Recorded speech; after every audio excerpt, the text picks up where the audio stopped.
street sweeping day.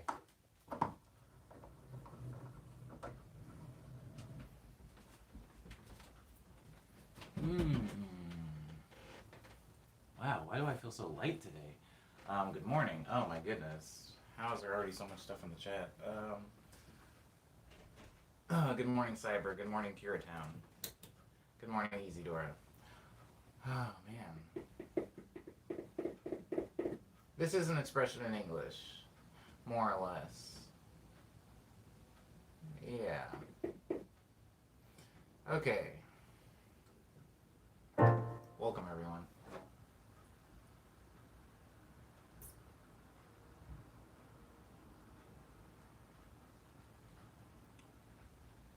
It's okay today. Could have used an extra strawberry, but...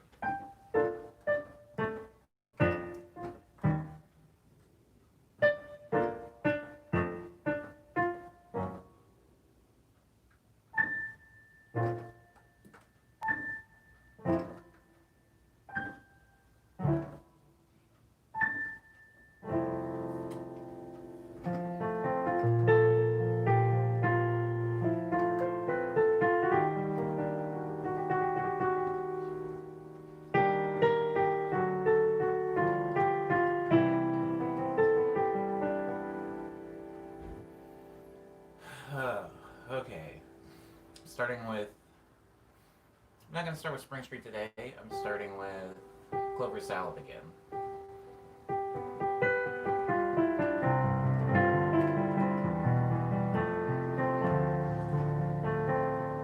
Oh, hello, Christopher. Are you new to the stream?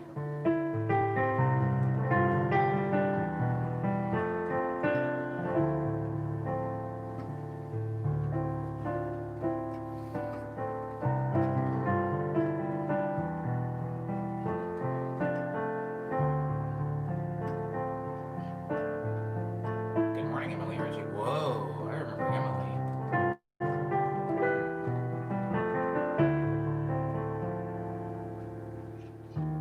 Word up, Christopher. We don't really do Zodiac stuff on the stream much.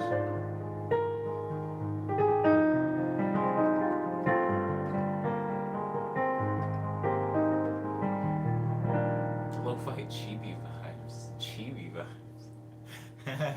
Well, thank you, Christopher. I appreciate that.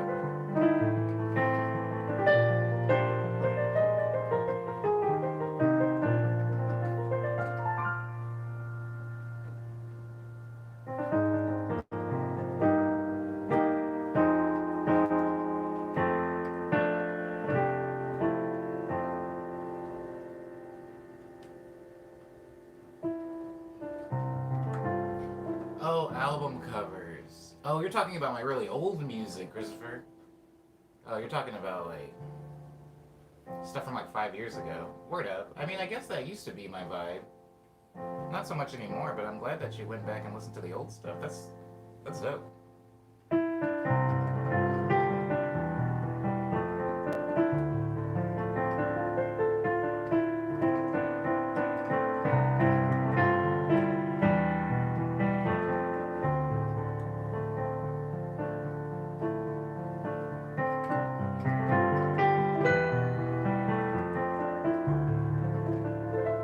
Riordan says, how about start with more sleep on you? Oh, I actually feel really great. Sorry if I look bad in the stream.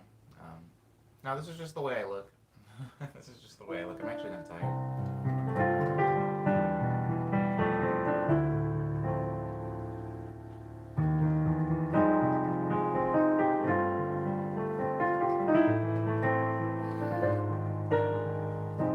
Oh, you're talking about Daydream.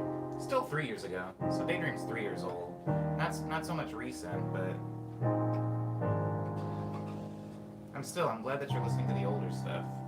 Sometimes, Christopher, it's actually hard to get people to go back and listen to my like back catalog. They're like, I guess, more concerned with stuff that comes out like in the moment. So I'm glad that you have gone back and listened to that. Again, still appreciate you for the older music. For the older music's sake, Curatown says, I love the older music. I still love the newer music, but the older music just has this vibe. Yeah, there's definitely a different vibe going on.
song's called Clover Salad.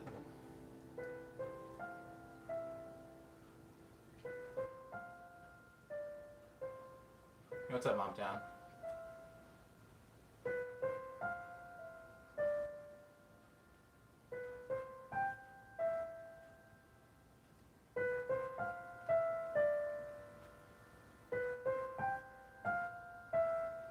You know, I consume smoothies so often. I never actually like look at them. So it's a wild looking thing, like all the little speckles, all the little freckles from the blueberries and the strawberries and whatnot.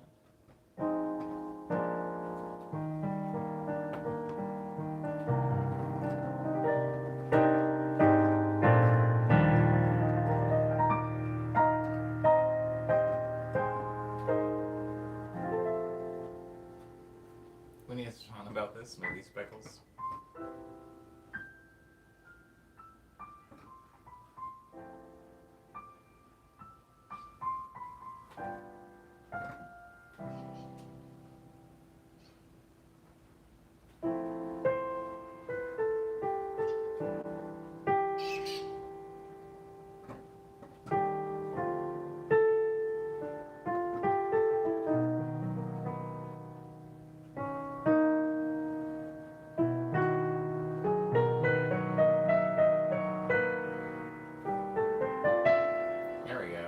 Here we go. Let's spend some time on this one. This song's unfinished.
For what?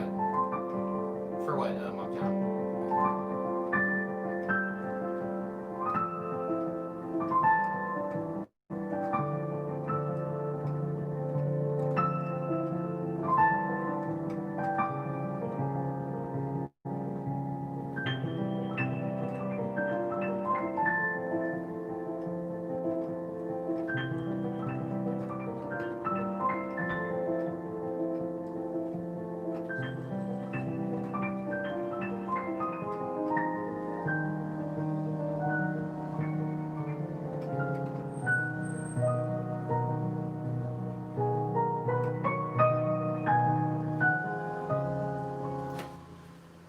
Speaking of blah blah blah, your actual stream camera. Right now, I'm using my cell phone, so I'm not using a stream camera.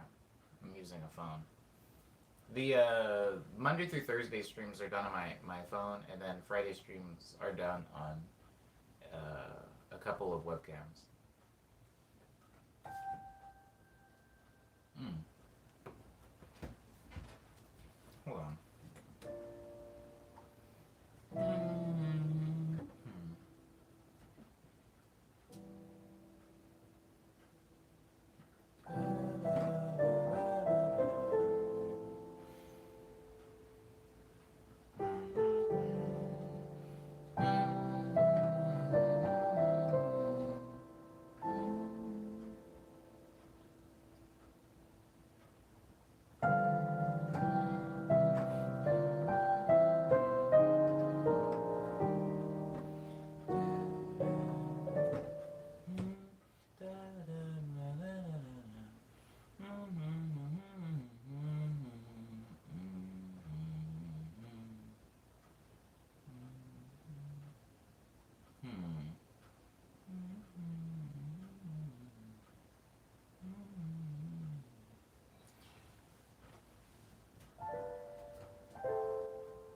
Which webcam do I have? I honestly don't know.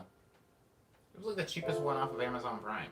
It's like super cheap. It's like not even a recognizable brand. It's not even like Logitech or something. Anything. It's like some like I don't know. I don't know where this company's based. Probably China, but one of them is that, and then the other one. Yeah, I actually don't know. I feel like I guess I'm not as picky about the webcams because the webcams, the second one I bought, the cheap Amazon one, does have like a wide angle lens, which I like. But I think for a lot of people that are using webcams, specifically for I guess like Skype or something like that, it might matter because some webcams have better mics on them. But since I'm using a microphone mic already, like the webcam, I don't really care too much about. I feel like the more, and also since my face on the stream is so small, I don't need like the dopest webcam. Um, I feel like the thing that's more important on the screen when I do Friday streams is FL Studio, which, fortunately I don't need a camera to capture.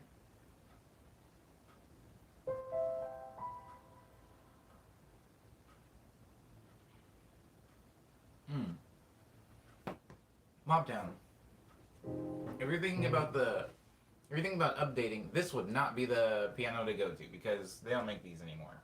Or this one, obviously. This is a very old keyboard, but I think this line might even be discontinued. Actually, let me just double check. This is actually really sad because I should know. I should basically know everything about Yamaha all the time, but I don't. No, you can still buy it. Whoa, it doesn't seem like it comes in this color anymore. Seems like it only comes in black. Hmm. It's $800 new. What? Wow. Sorry, I'm just. Anyways, this is a Yamaha. What I'm playing on right now, guys, is a Yamaha DGX 640. They don't sell this anymore because it's very very old. Right now, they sell the Yamaha DGX 660, which is $800 and it's black instead of this. Which I kind of wish that this keyboard was black. So many things in my room are black. It would be nice if this, especially would like blend in with my bed. Anyways, sorry, but good question. Good question from Mobtown. I hope that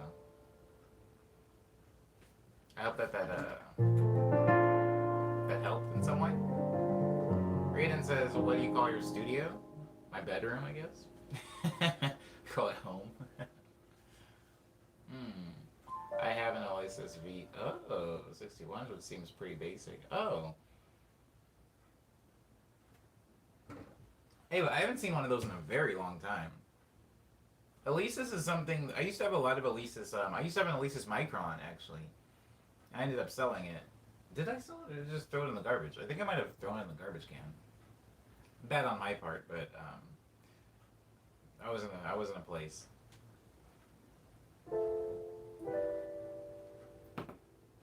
Does the Alesis have weighted keys? I didn't think it did, but you own one, so you'd be the best person to ask right now.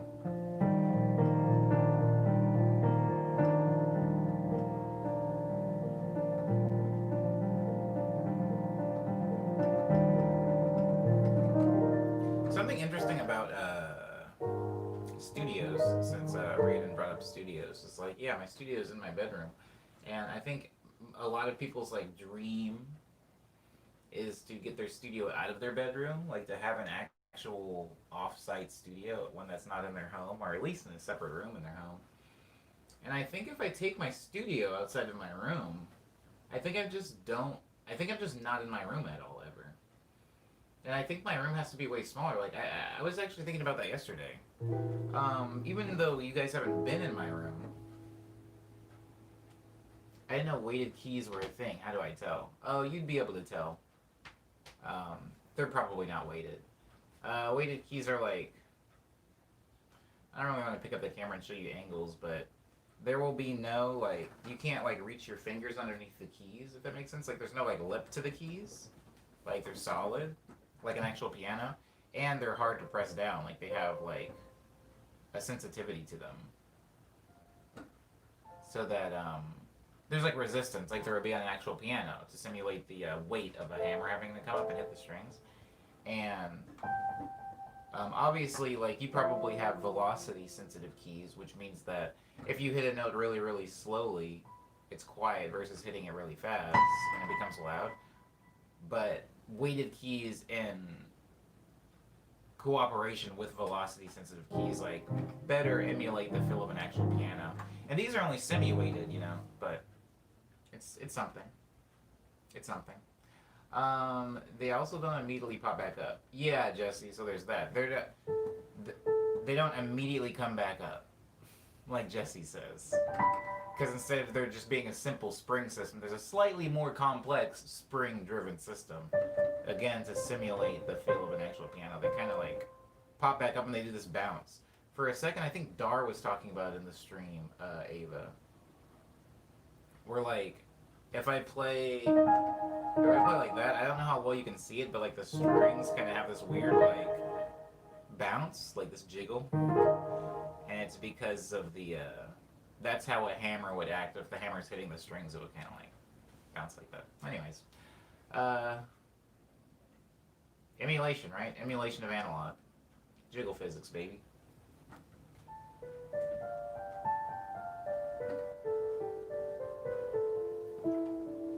Anywho,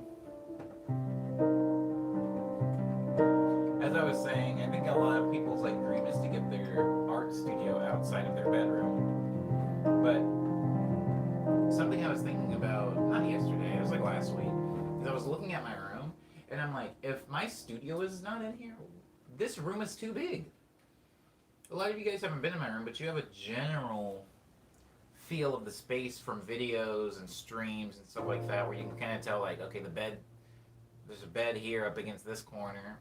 This is at the foot of the bed facing my closet. There's a little desk right here with like figurines on it. And then my studio's in this corner. And that's it. That's my entire room. And I'm like, if I don't have a studio, then what's in here? Like, if I take out all my keyboards, if I take out my work desk, if I take out my computer monitor, because again, my computer is just really for music. I don't really use the desktop for much else. I mean, video editing and stuff like that sometimes. But if I take all of my art stuff out of here and I put it into a studio, all that I can think of that's in here is, I guess, my bed. And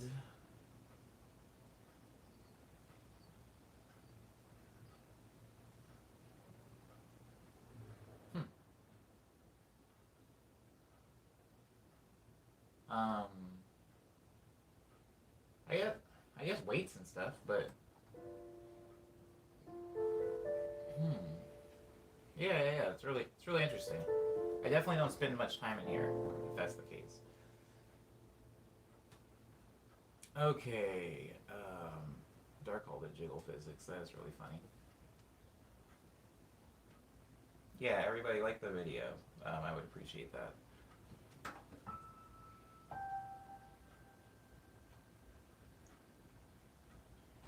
There's a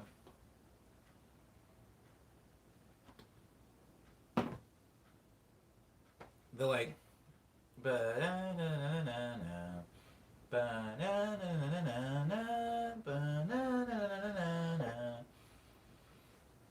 That specific movement in music, it's the ET theme, by the way, guys. If you don't know what I'm humming, it's the ET song. It's the ET tune. But the ET song does. That's wild. 1982? Jesus. Hmm. Why do I know what that movie? I guess maybe my family must have had it on VHS or something. There's a lot of movies that are very like tied to my childhood, even though I wasn't born when they came out. And sometimes I wonder, like, why do I think that? Like, I'll talk to somebody and I'm like, yeah, I remember watching ET as a kid. Wow, that movie was great. And I think that I in my head I think that I was alive for the release, but I definitely wasn't. Anyways, uh, John Williams. For those of you that don't know who John Williams is, wake up, America. John Williams is one of the most nepotized. No, that's mean. Let me start from the top. John Williams is a very skilled um, film composer. Does a lot of scores for film, and he's just because of his family and because of his life, he just gets to do everything. Like he gets to write music for Star Wars. He gets to write music for E.T. He's done music for Jurassic Park. He's done music. He did the Harry Potter theme. Like pretty. If you've seen movies, you've definitely you've heard John Williams music. I feel like I don't need to. I'm pretty sure he did Indiana Jones as well. Pretty sure he did Superman, the old Superman.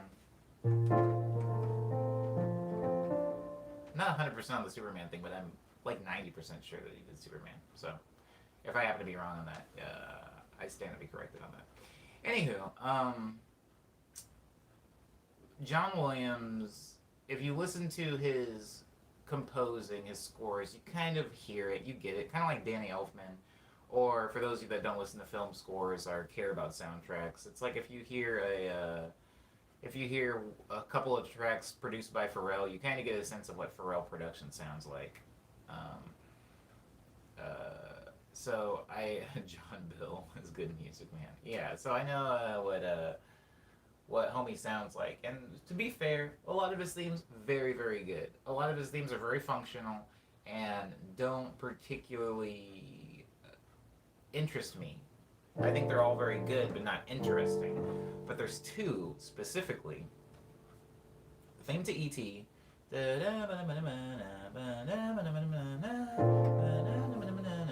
And Jurassic Park. Is it? No, what's the other Jurassic Park? There's like the Jurassic Park movie theme, and then there's the park theme.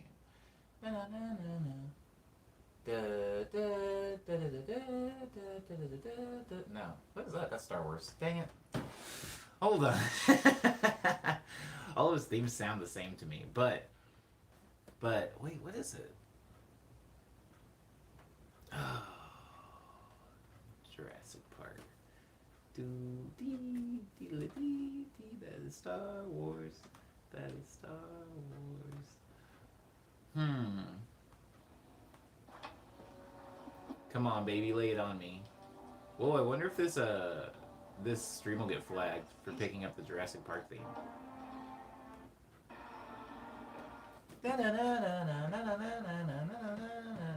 That's not the one I want. Somebody in the stream knows the exact theme that I'm looking for.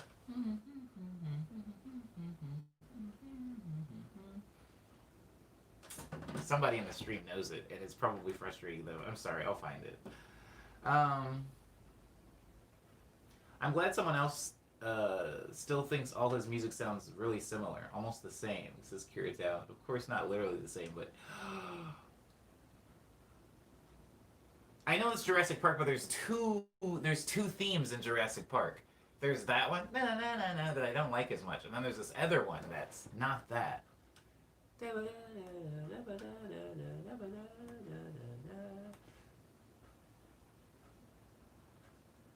Does anybody have any idea um, what I'm talking about?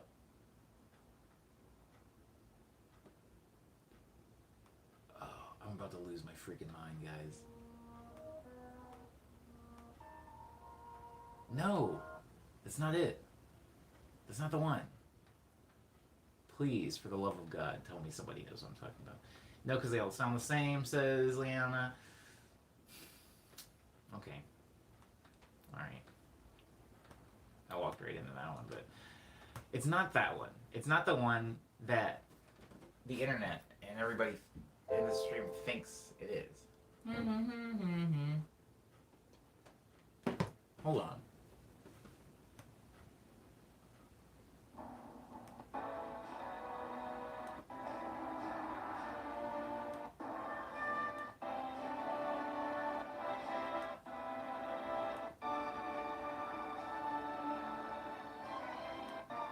What is this? This is whack.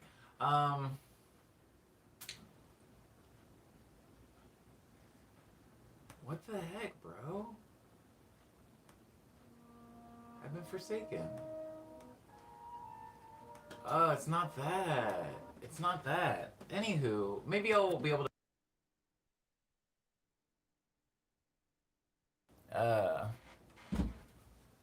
I know that song. It's one that goes. Do do do. Jurassic World Fallen Kingdom. Holy crap. Isadora actually knows the other one. Wow. It's okay. I will find it. I will find it. I knew both of them. I can't believe I've done this. I can't believe I've disappointed myself to this level, to this degree.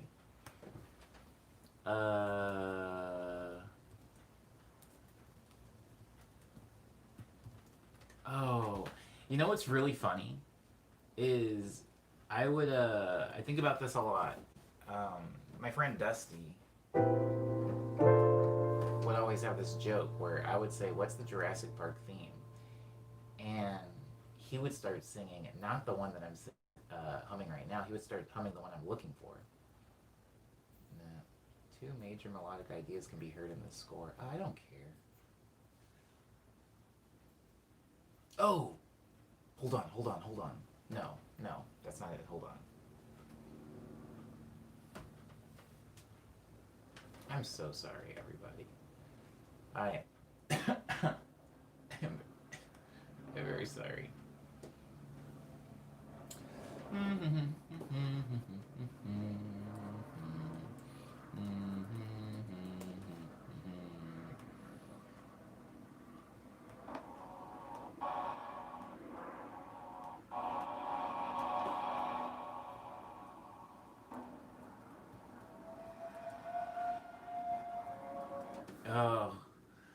Oh, guys.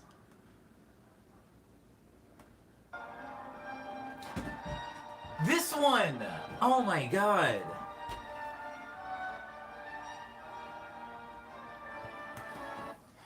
I found it.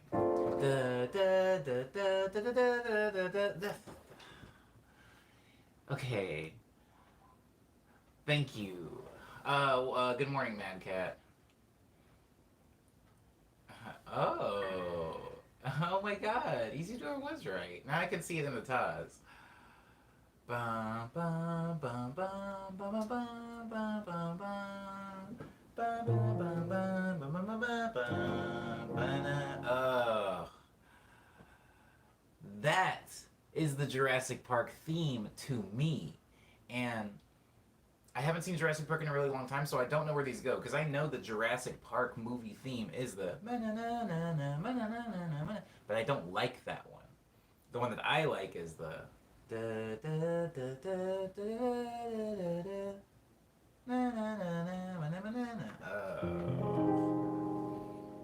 marvelous. Okay.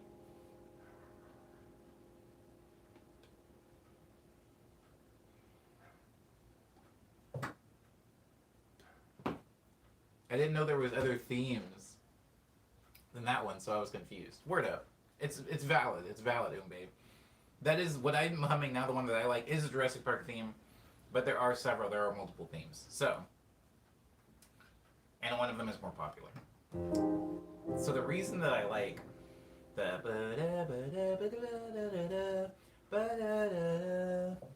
reason I like that theme, and the reason I also like the E.T. theme, well, now I've forgotten it. Oh, I hate you, John Williams. All your music does sound the same.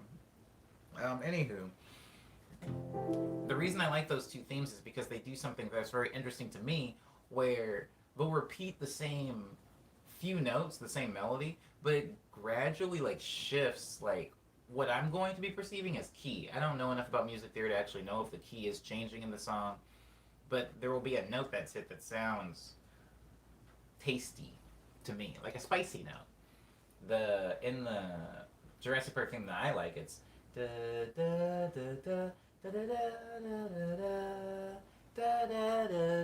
those sound slightly off in a good way to me. It's like moving somewhere. And then everything else is fine. And then in the E.T. one, wow, let me just destroy this stream with a bunch of copywritten John Williams music. That's a great idea. Ugh, I love that theme. I love that theme more than I like that movie.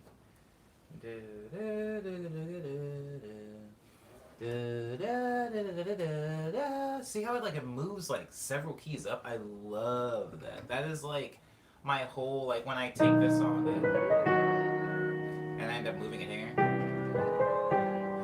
What I usually do, guys, is I will usually have a theme. So the theme in this unnamed song is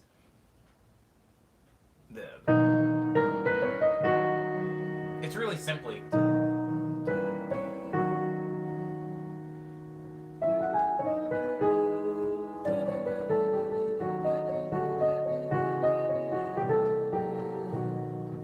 and so the way that I get from one to the other is I go, and when I repeat it the second time I go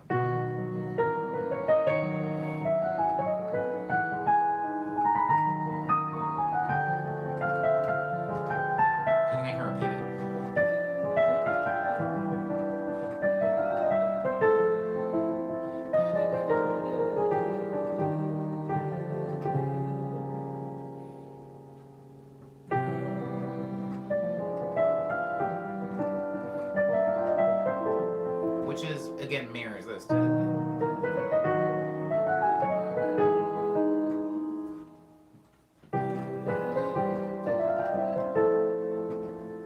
Yeah, they mirror each other. But they're played right after one another. I complete an entire phrase on the lower part, and then I transpose the entire thing up to play the same thing on the higher part. And I do like the way that sounds. Same thing with if you think about the song Double Lutz, which was named by Liana in the stream, that is suggesting that I wear headphones to keep things from getting copyrighted. It's okay. It's okay. It's okay, Liana. At least for these streams. I'll try to do better about the 6-hour streams, because those are a little bit more important. But for since I'm talking to Liana, for Double Lutz also, the theme is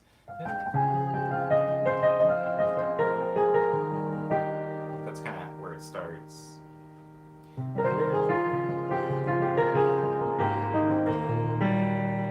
But at a certain point, I transpose that up higher.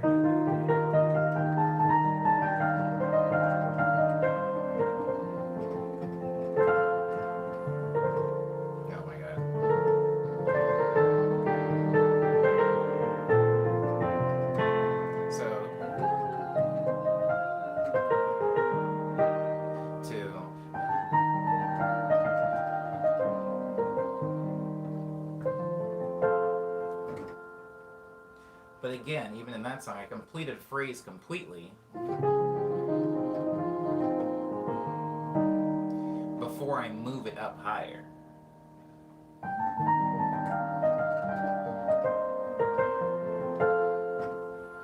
And, hello, Jaime. Is that Jaime? No, that's somebody actually named Jamie. Sorry. Hey, Jamie.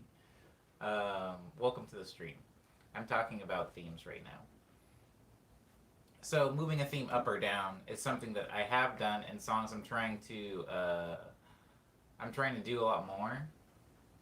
But the way that I've always done it is by completing a phrase and then repeating that same phrase in a higher key or in a higher register or even in a higher octave. You know, a lot of my songs like Into Thin Air.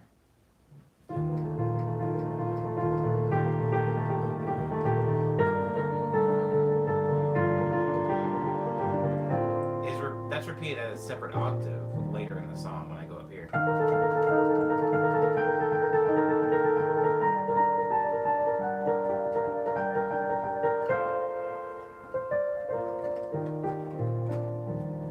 And so, the things that make the E.T. song and the Jurassic Park song so interesting to me is the Jurassic Park less so. The Jurassic Park just does like a really weird like note that seems like it'll be off, and the chords change to accommodate it, which is really pretty and unexpected.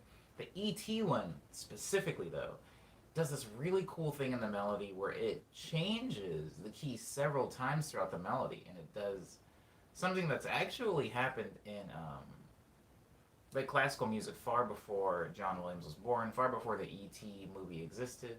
But oh, good morning, Lindsay.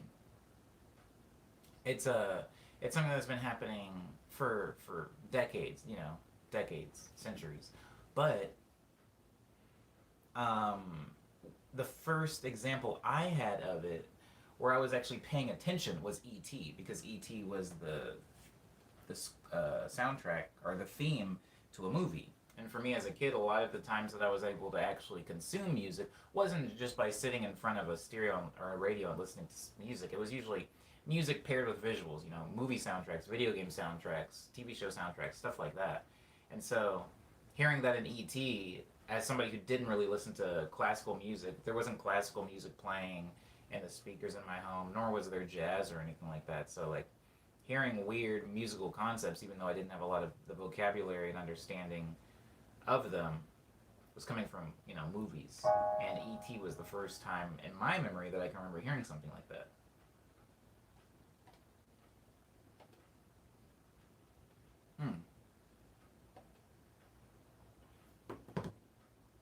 Yes, Jamie, ain't nothing changed. I'm just over here on YouTube now.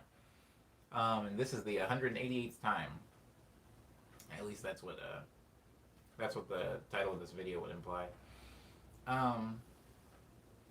So I would say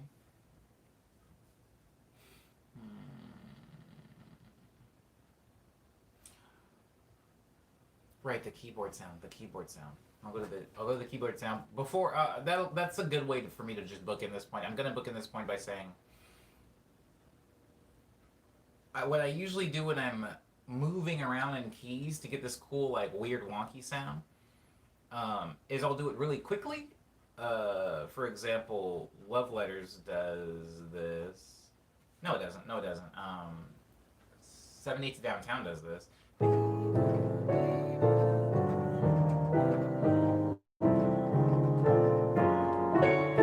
I'm changing keys pretty quickly, just doing da da da da, and then moving it down, da da da da, and then moving it down again, da da da da.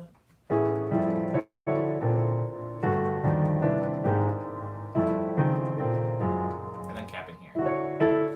So that's a very quick changing of keys. Or I'll do a finishing an entire sequence or finishing an entire melody. And then I'll move it up.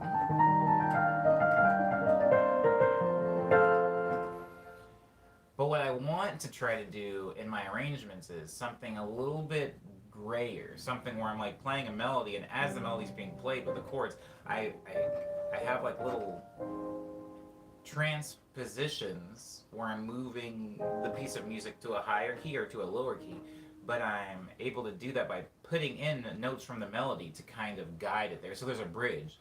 So it isn't just this really sharp, like I'm playing here, that I'm playing here. I really want to do that. And the best example that I can think of, familiar to me, is the E.T. theme song.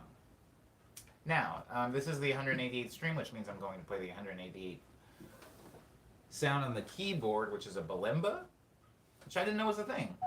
I've never heard of a marimba. What is that? Is it like a marimba? But is it like a what? Marimba? I mean, I do have a computer right in front of me. Na na na na na na na na na. What is that? Oh, that's the bad one. That's the bad one. I don't think a marimba is a thing. Oh, I can't say that. I can't say that. I think it's a place. I think I have to specify that I mean marimba instrument. Oh, it's just a kalimba. Sorry. Anyways, the sound's called marimba.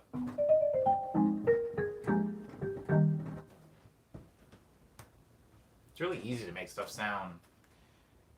Some sounds are very strong. Like this already has transformed anything that I play in it. If I play love letters in this sound, it already sounds different, even though I'm playing it with the exact same force and expression that I would on a piano.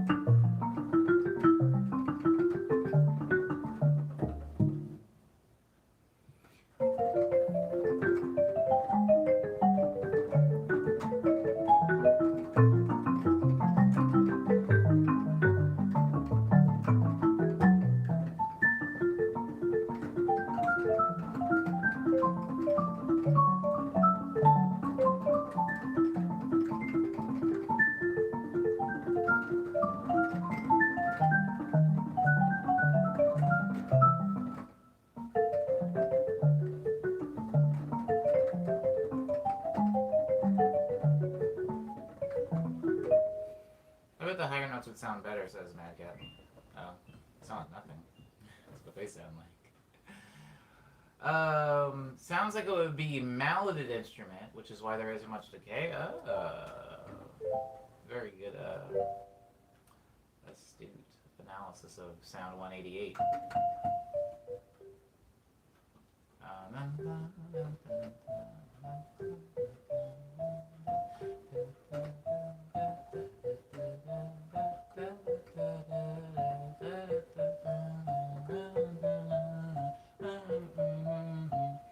Ooh, can I do that with my left hand? Ooh.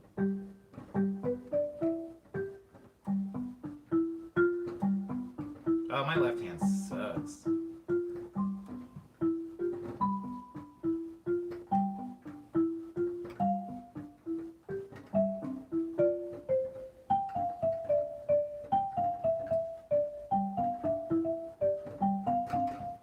That's so hard.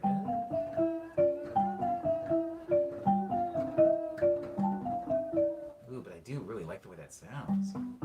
It just forces my left hand to do this really nonsense stuff. Oh, that's better.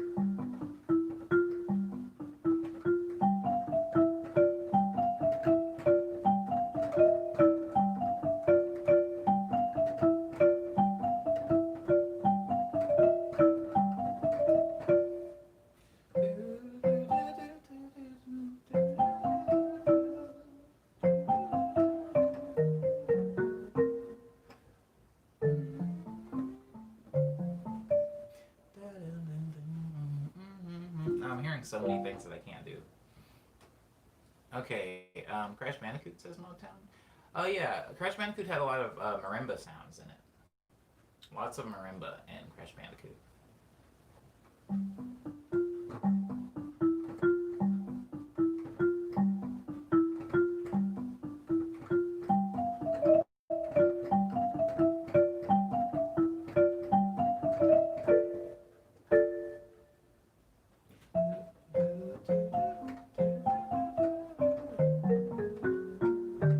I don't like that, but I do like the.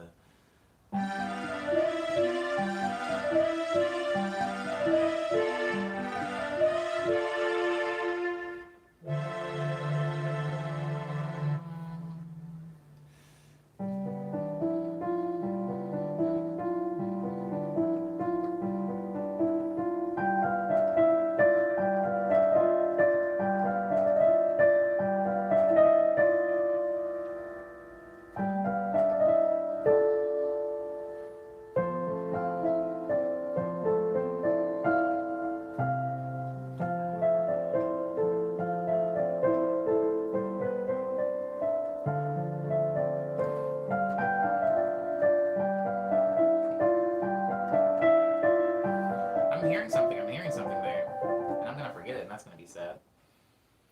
What did you use to play the solo part in the quarantine song Dreams Come True? Can you use it to play that solo? Okay, so Mad Cat. Wait, what? Can you use it now to play that solo? Mad Cat, I cannot. This is a Yamaha DGX 640. Mad Cat, and the keyboard that I used to play the solo in Dreams Come True is a Yamaha MX 61, which is over there at my workstation. And so you actually missed last week's production stream, Mad Cat. Every Friday, I do a breakdown of songs. I feel really sad because last Friday I did break down Dreams Come True. Um,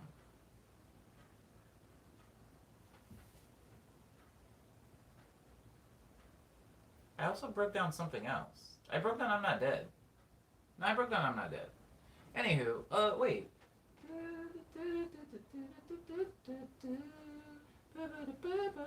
Hold on.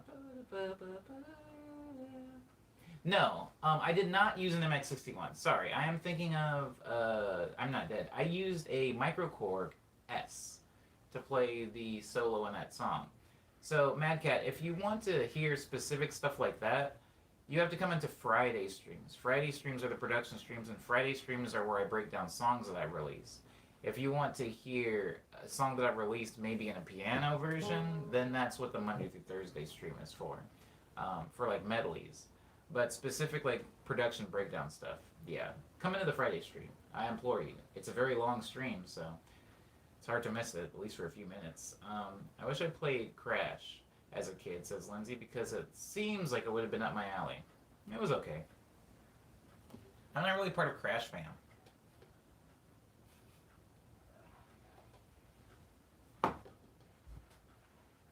I played Crash. Which one was the one where you like warped through time? Was it called Crash Warped Through Time? I don't remember which one that was, but I only played that one because it came on a demo disc that I had, I think from like Pizza Hut or something. I had a demo disc and that was on it. And I did love that game. That game was very impressive to me. I remember being particularly impressed by the water because like you could, there were levels where you like rode a jet ski, I think. And I remember looking at the water and going like, that water looks so real. And I'm pretty sure if I went back and looked at it now, that sentiment would make me laugh. But I played that demo a bunch, and then my friend Anthony had the actual game and let me borrow it for a little while. And I didn't beat it. He let me borrow Crash, and I was letting him borrow. I don't know why I'm getting into this, a Freeze Pop CD. Yo, I miss my friend.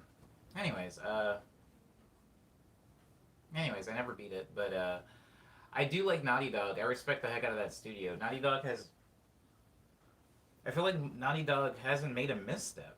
I mean, I'm sure they have, like, as a company, but for me as a consumer, like, going from Crash to Jack and Daxter to Uncharted to The Last of Us is such a beautiful, gradual, like, progression from, like, and you, even when you're playing The Last of Us, and you're looking around at it, you're like, yeah, this is Crash. This is Crash. Like, it feels such a natural progression. Like, even when you look back at their earliest work, it's like these people, this studio, I don't want to say these people because I don't even know if any of the original people from Crash are still there, but I'm just like, this studio is doing a lot of cool things with environments and level design.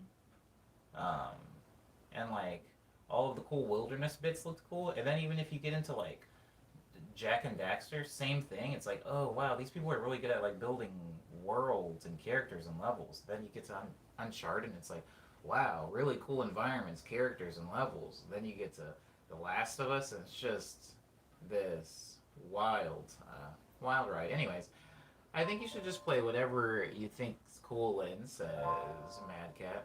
Even if people don't like, if you do, then that's all that matters. Now make the whole sentence past tense.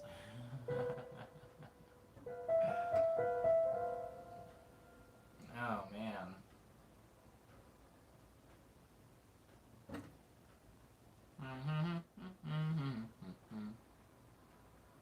I have it on PS4 and Switch, and it runs great on Switch.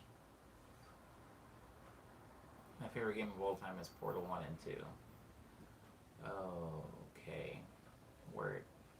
Sorry. The way I said okay sounded like maybe I hated Portal. Portal was cool. Minecraft goes hard, says Mad Cat. Word. I just know I would have enjoyed Crash if I did play it as a kid.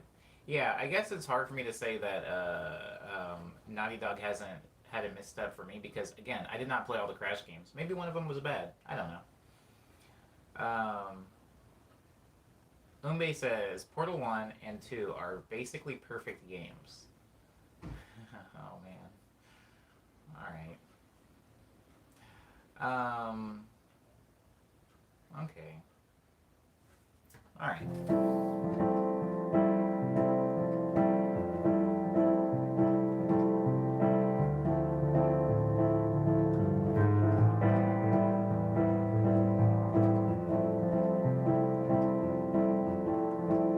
I never played games as a small child, but nowadays I love off.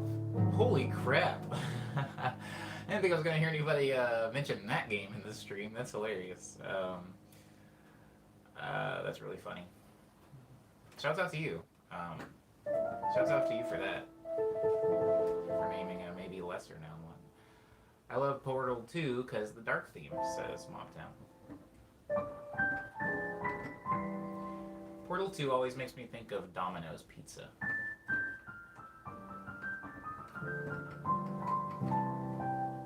This song is called Liminality.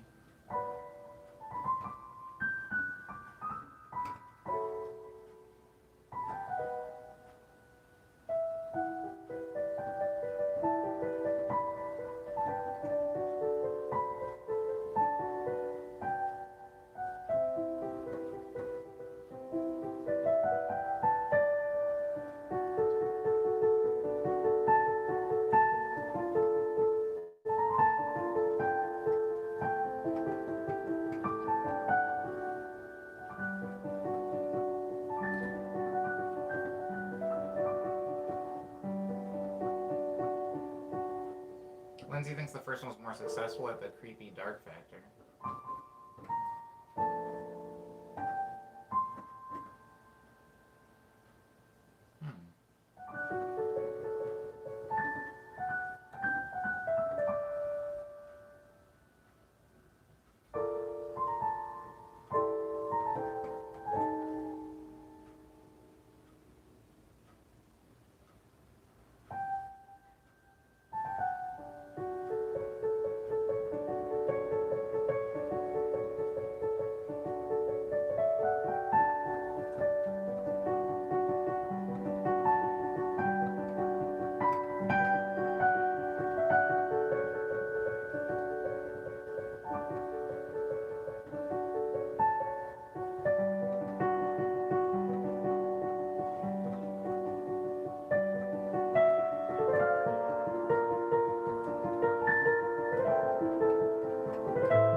song's called Liminality. Hey, I just want why I love the series. Want a real Portal gun. I wasn't willing to shell out $300. Now it's over $500 on eBay. Word up. That's a lot of money.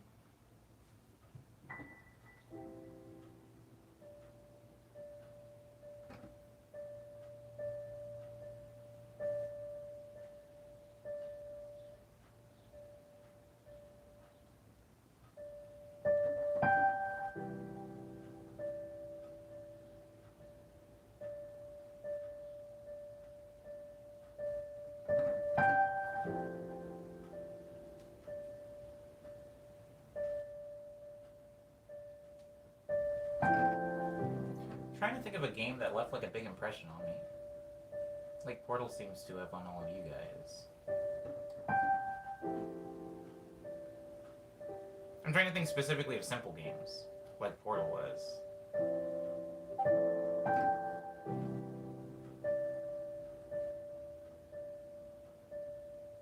Why am I still in that Discord server? For me, it was Mother 3, says Cyber. I think I was the perfect age for Portal to affect me like that. Ah, yeah. See, I don't think I was. I don't know if it has anything to do with age specifically with me, but maybe just the right mindset. I wasn't like in the right place. Also, I happened to have played. I didn't play Portal when it was fresh out of the gate. I played Portal maybe a few months after Portal had kind of become what it is. And yeah. And so it didn't hit me the same. Something that did hit me really hard for some reason was the game Braid. I remember playing the game Braid, and at the end of that game just thinking like, holy crap, how do I play like another game that's like this? How do I do that again? And well, I never did. I never did, but that was a really cool game for me. Right? Maybe it just hit me at the right time.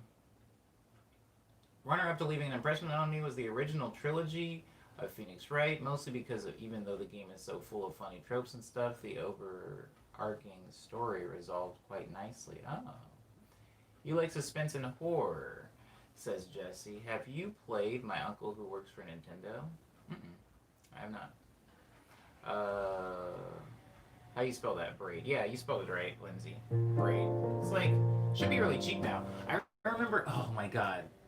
That game, hold on. I'm not gonna nerd out over Braid too wild. Okay, guys, I just tried to Google the word Braid and was surprised when it didn't bring up a video game. It's just like some like really like pretty swirly watercolory like side scroller thing, but oh my god. Something that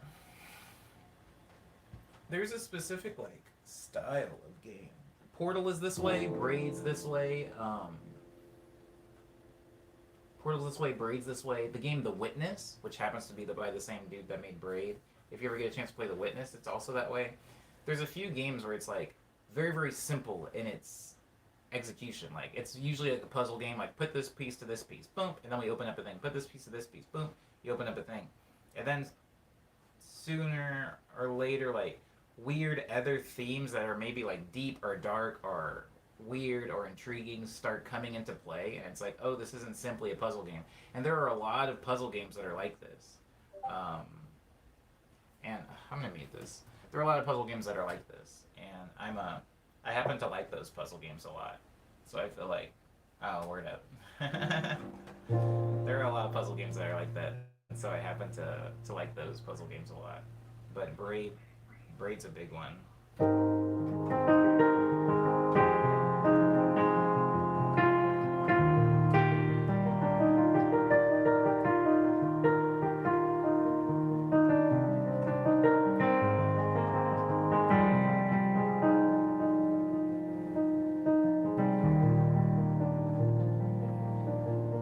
Baba Is You is good. It's a good puzzle game. It says Momptown. A few of my friends were talking about that one too, but I never got a chance to play it.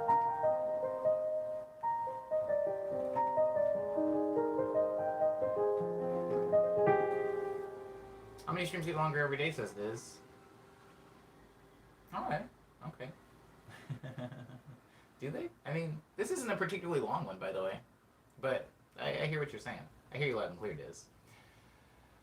Um, there's one I need to finish, but couldn't because my computer could barely handle it. Called Rhyme. That I was supposed to play Rhyme. Rhyme's actually I think Rhyme's in my shopping list or whatever right now. Like at my little what do they call it? A cart. It's in my cart right now. I just haven't checked out. Okay, I'm gonna try to get off game talk, but yeah, simple puzzle games with sneaky stories. Sometimes I like a sneaky story. Sometimes I like a sneaky story, guys.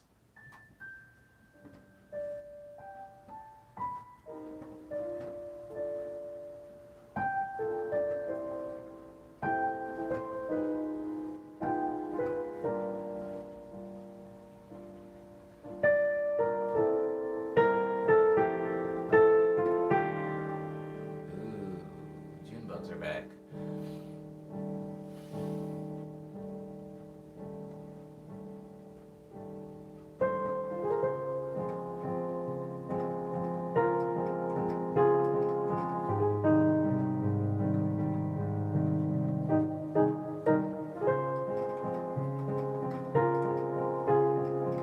I gotta wash my hair today, mop down.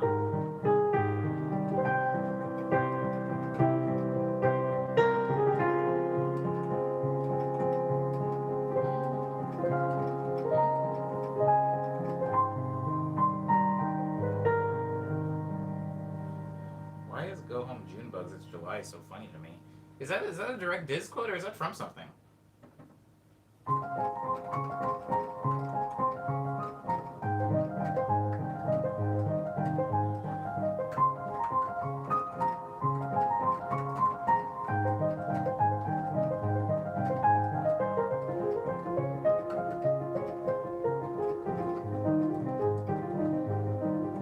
It's from the top. Nice one, Diz.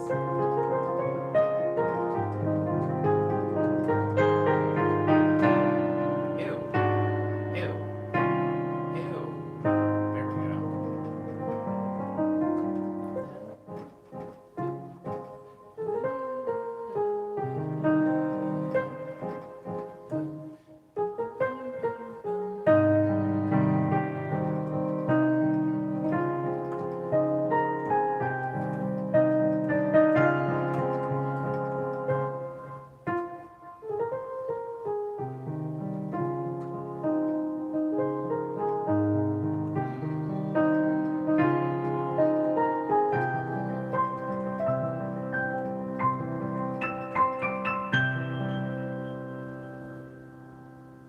Hmm.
Hmm.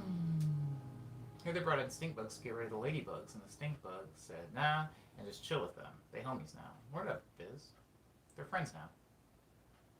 You guys made a cooperative community.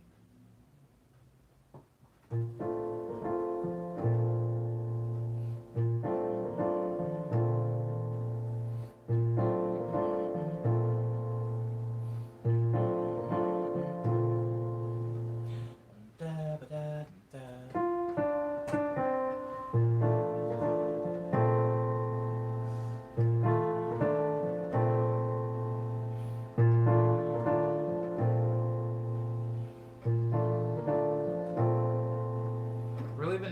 to force myself to move things around, guys. Really been trying to force myself to move things around. When I say move them around, obviously, if you're playing piano or you're playing any instrument for a level of time, you're going to have things that show up in your play style, right? We've talked about styles and we've talked about um, sounds, I guess. A sound is how a style would be perceived as a musician. Or maybe even just looking at somebody play could be a style, even if it sounds the same. I think that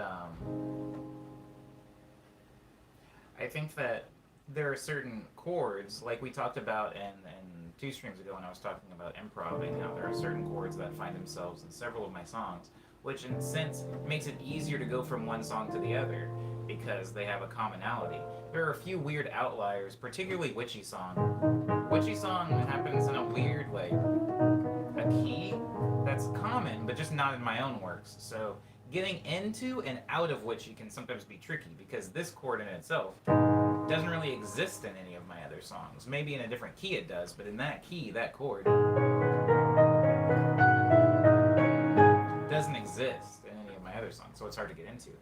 And so in order to widen like the library of my music so that I don't have like 6 to 10 songs that have these chords and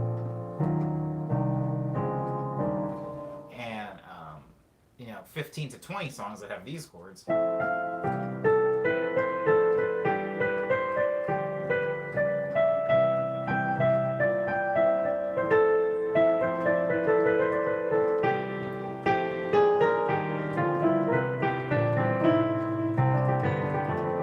so many of my songs use those chords. I'm trying to, if I'm writing a new song, sometimes I'll try to just transpose it somewhere weird, somewhere different, so that I can widen that library a little bit. And I think this new song, this one,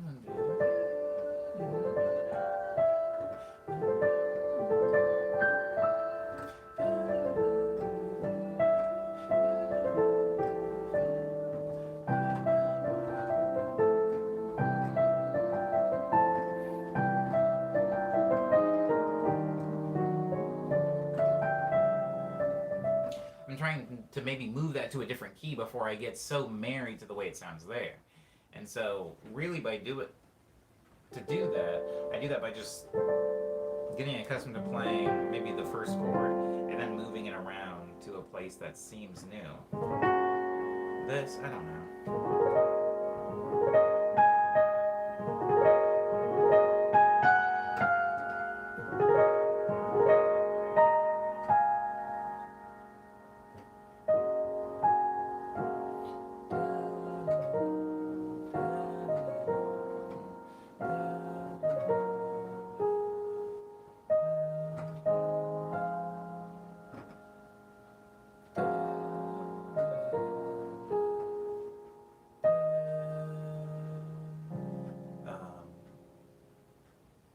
That would instead be this. And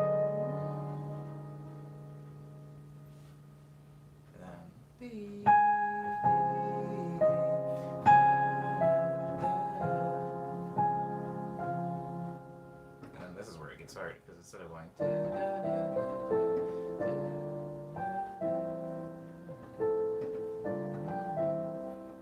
have to go.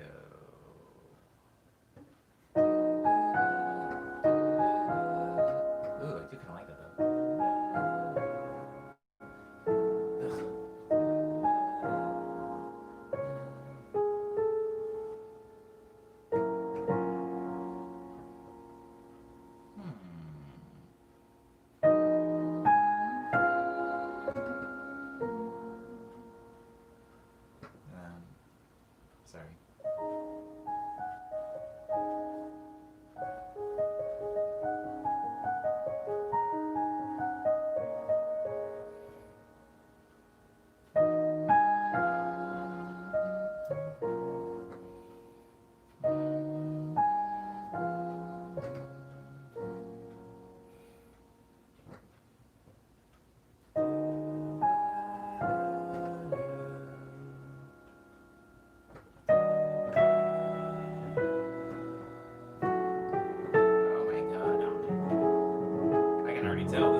Oh, hey, what's up, Nicholas?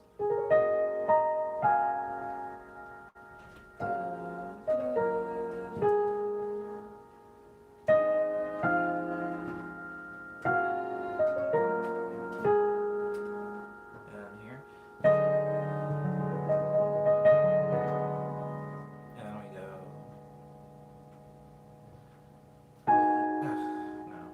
No. No. That's where we go.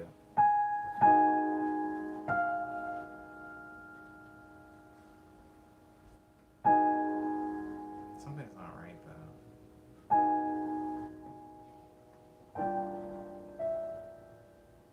Oh.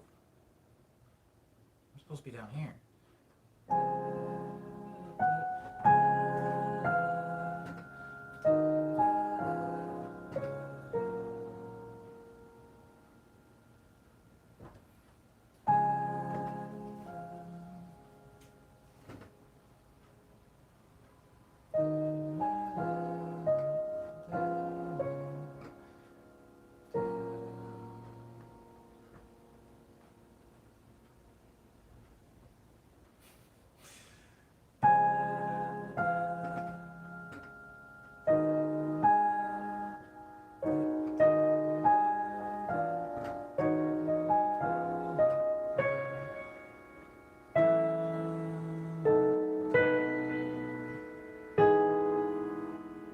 Wow. The progress. It's slow, but it's happening. I'm very happy you stumbled upon the melody the other day. Oh, this one? The one that I'm playing now? Me too. Me too.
I think this, I mean, this might change.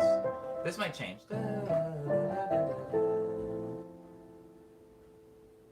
Because I kind of want to turn this into that, like, the E.T. thing. Not and turn it into E.T., but I like the...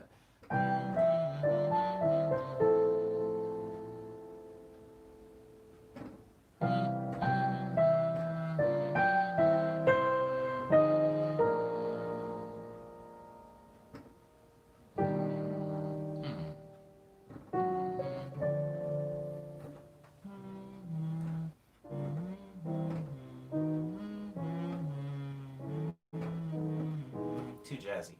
I don't want it to be that jazzy.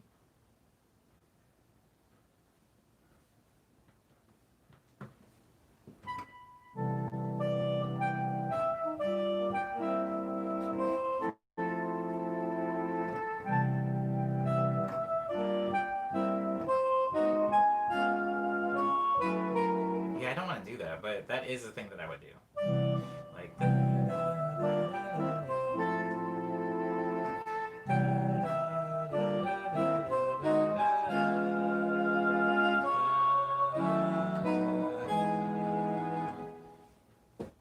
My hands want to do that, but my brain says no.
quite nonsense.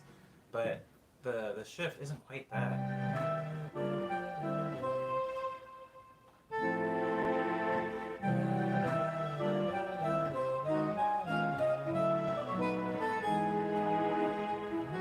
Yeah, that's too. That's that's not what I want. But that is a very me thing to do. Okay, when you're doing shows and collaborating, do you mind if people use your equipment or keyboards and stuff? Hmm. Yes. When I'm doing shows and collaborating is different. If somebody comes over to my studio and we're making a song together, they can do whatever they want. If I'm playing a show and somebody comes up to me and they're like, "Hey man, is it cool if we use your stuff?" I'm like, depends on who asks, I guess.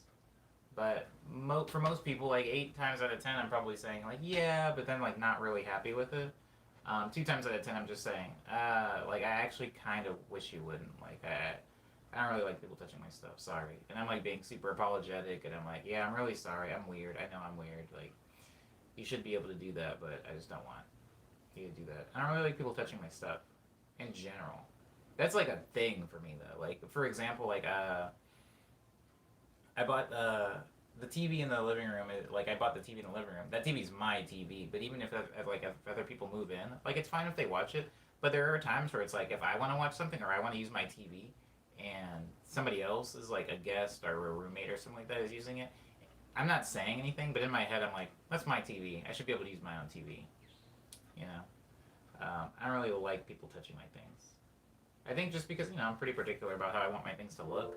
I think a lot of people are this way. There are certain things I'm fine with, like my clothes. People take my clothes, guys. People take my clothes. I see people. I've talked about this before on the stream, but I see people posting on Instagram, even to this day, wearing shirts that are mine, or wearing like a hoodie that is mine that they have just taken from my apartment, like maybe a year ago, so long ago that maybe they forgot it's mine or something. But musical instrument and equipment is a little bit different because I do use that to make my it's like my crafting tools, and um, yeah, I mean I clean them, I take them apart. I feel like I thought about this recently. I've thought about this a lot actually, um, because um, living with family or living with friends, having roommates, this interesting thing happens where I feel like everybody should take care of themselves. Nobody should have to wash dishes. Nobody should have to clean, the toilet. It should be you clean up after yourself. Now, granted, every couple of weeks I'll do like a clean, like an actual clean, where I'll go into the bathroom and I'll clean everything. But I do feel generally like if you dirty a plate, clean your plate. Then nobody has to do dishes. You just clean up your dishes right after you're done eating out of them. You spill something on the floor, you just pick up what you spilled, and every now and then we have to do a quick dust down or like a polish of the wood floors, but generally just pick up after yourself and then nobody has to play maid. And I feel like the same should go for, granted, remember guys, I don't have a family, just a bachelor person. A bachelor person. So like, if I want cheese, I will go to the store and buy cheese. I don't want my roommates eating my groceries or drinking my things, and I won't even touch theirs. If I open the fridge and I see something that I didn't pay for, I don't even register it as like existing. I'm just kind of like, oh, that's the thing that isn't mine. I'll push it out of the way to get to the stuff that I need. And I feel the same way about like musical equipment. I feel like you should bring your own stuff, your supplies, do your thing, clean up after yourself, and then leave. And I feel like there are even like some things can be communal, right? It's like, what's the thing that, yeah, like people can sit on the couch. For example, the couch in the living room, I paid for that. But obviously, like, roommates and guests and family or whoever's in the house can sit on the couch. But it's like, sit on the couch like it's not yours, if that makes any sense. I'm like exposing myself now. But sit on the couch like it's not yours. Like, if you go to if you're a guest in someone's home, maybe you're not like taking off your shoes and putting your like feet up on their couch or their coffee table or something like that. You're just like not doing stuff like that. I would prefer people not do that to my things. If you're gonna use my things, just be really, really cool with it.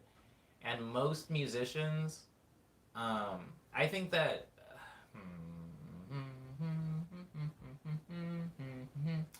I think that making art with or performing with a musical instrument is a very intimate thing, Cyber. It can be as intimate as a book. Um, you have to have a kind of like a physical relationship with this thing. I'm not meaning for any of this to sound sensual, but like you have like a physical. Like, this keyboard is like it's like an extended part of my body when I'm playing it. You know, it's like another arm or leg. It's like I'm expressing myself through this thing. And usually, when you have an intimate relationship with something, whether that's an inanimate object or a person or an idea, a lot of like manners and proper etiquette kind of go out the window. For example, I have a very intimate relationship with my um, computer chair. It's like this is my computer chair. It's like got the grooves in it from me sitting in it for a really long time working on music. If I sit in that computer chair in my underwear, it's not really a big deal because this is like my thing. However, if I was borrowing somebody's computer chair or I was house sitting for somebody, I probably wouldn't do that. Musical instruments, me being so bonded to a musical instrument and other people being bonded to their musical instruments, means that I feel like for them to actually be able to perform comfortably on a musical instrument, sometimes they have to remove the like, oh, I'm borrowing this. This is going to go back to somebody. Let me treat it with the utmost respect, because there's that relationship that develops there, you know.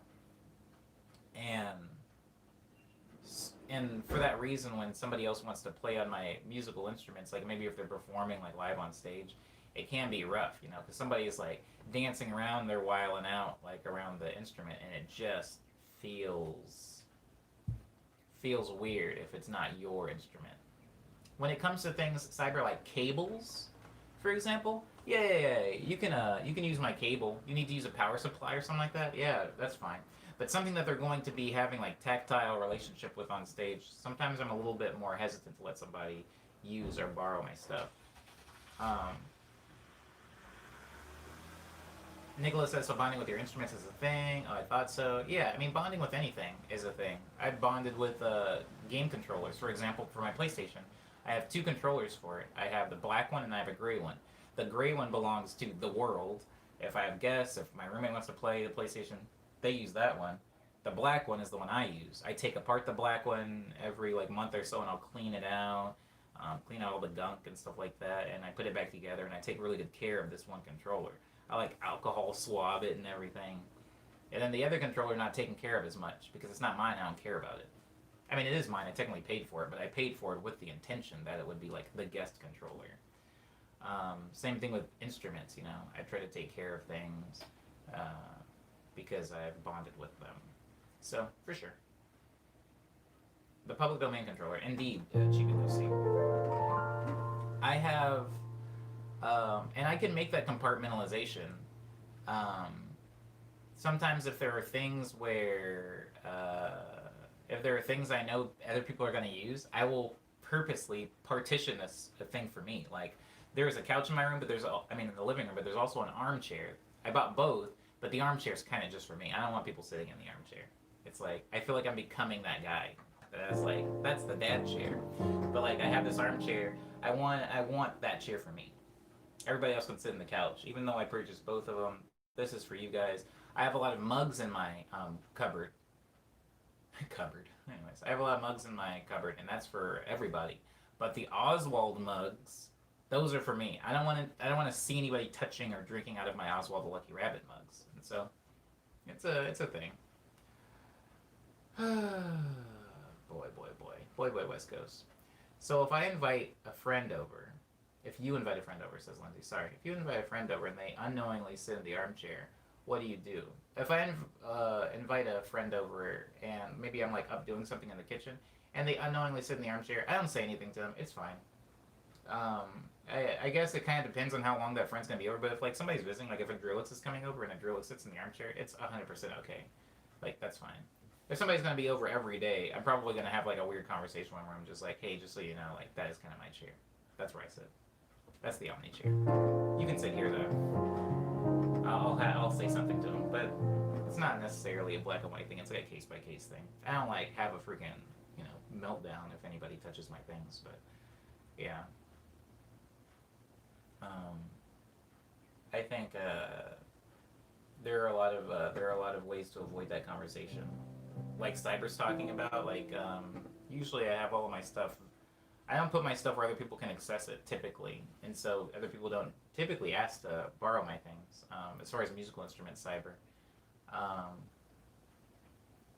my Oswald stuff, people used to touch it a lot. I used to have it on a cabinet, a big cabinet like a bookshelf. I had all my stuff up, and people used to just go like, "Oh my god, look, it's Mickey Mouse!" And they like pick it up and like squeeze it and like punch it in the face a few times. Wow, where'd you find this? And like freaking like kneeing it in the face and stepping on it. This is great. I think that would happen a lot, and eventually I invested in a cabinet that has doors and a lock on it. So now people will look through the glass and go, "Wow, look at all that Oswald stuff. Where'd you find this?"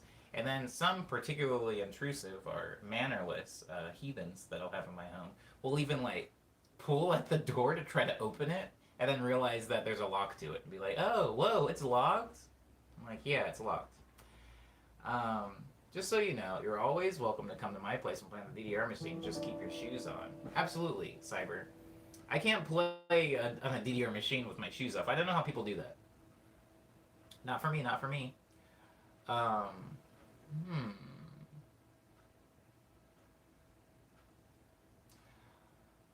Stingy with personal belongings. Yeah, yeah, yeah, yeah. I think, hello, Sky.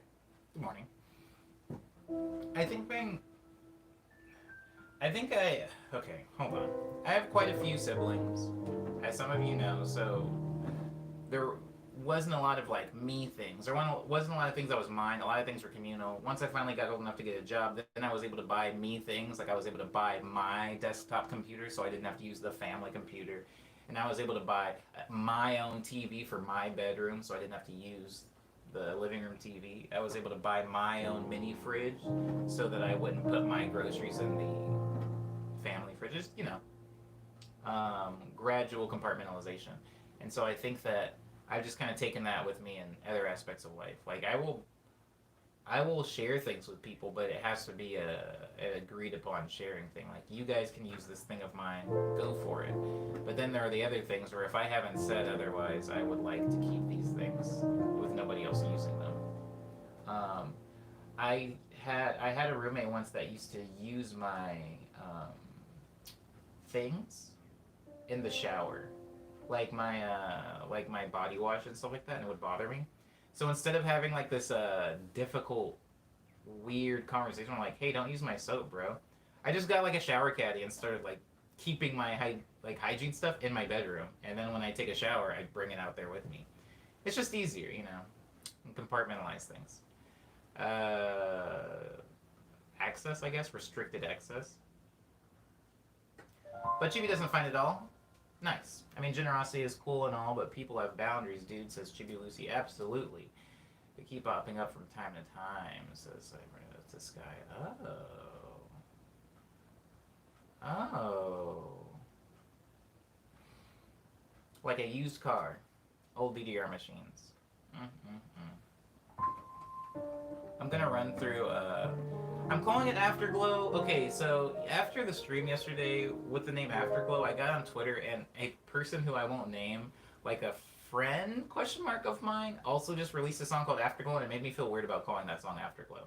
But I'm gonna mess around with that song more, in that weird key that I was trying to play it in. Hello, Emily Ritchie. Welcome back. Totally get it. I'm feeling a little validated hearing you say all this, says Emily. Yeah, I mean, for sure, for sure. I feel you. Roommate stuff is hard. I think I just I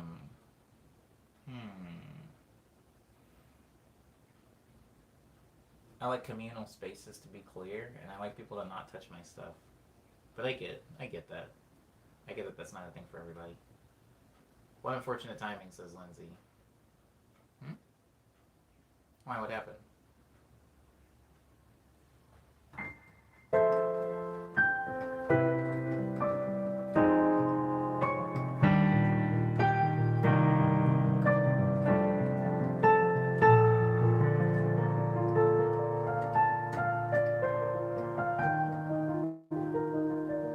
Oh, the afterglow thing. Yeah.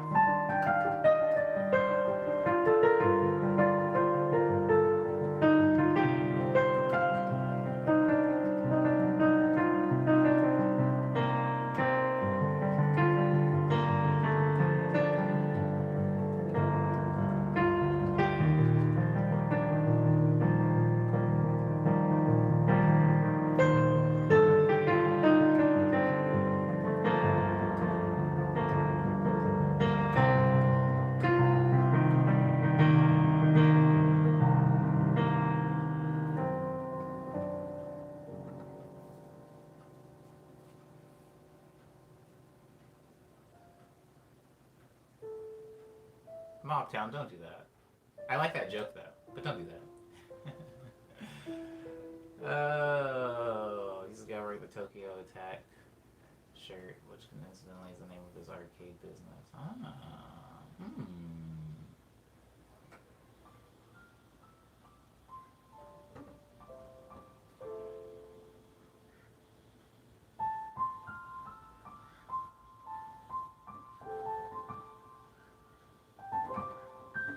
I like it there though. I like it in Mackie. I don't necessarily know that I like it here.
Okay.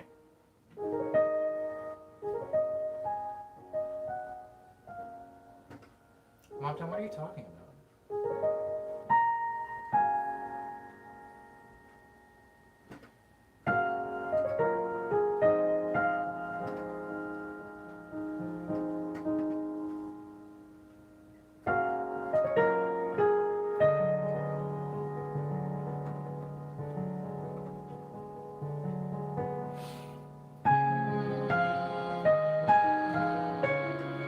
Oh, so close.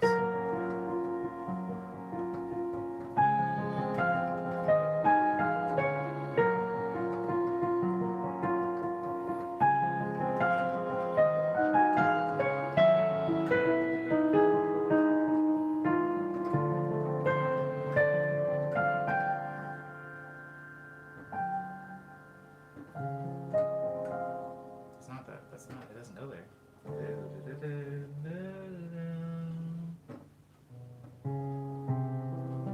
Whoa! It still ends there? That can't be right. I don't want to believe that. Hold on.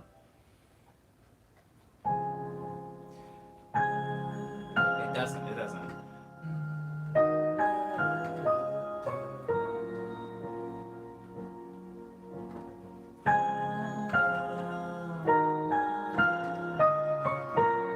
Messy.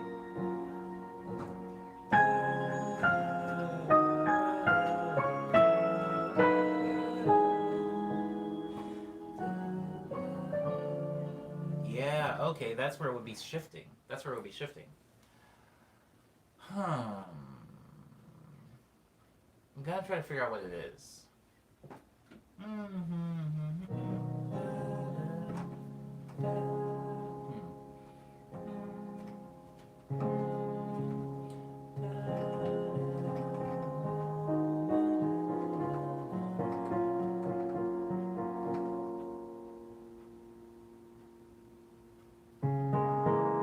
Whoa. Calm down.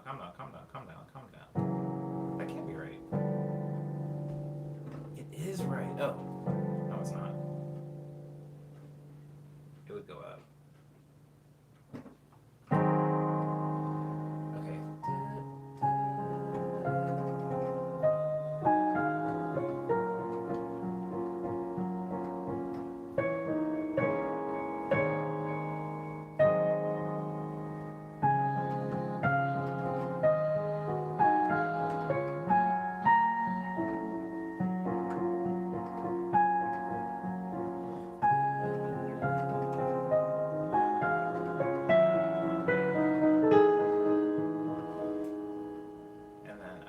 It has to move up, so it would be. Oh.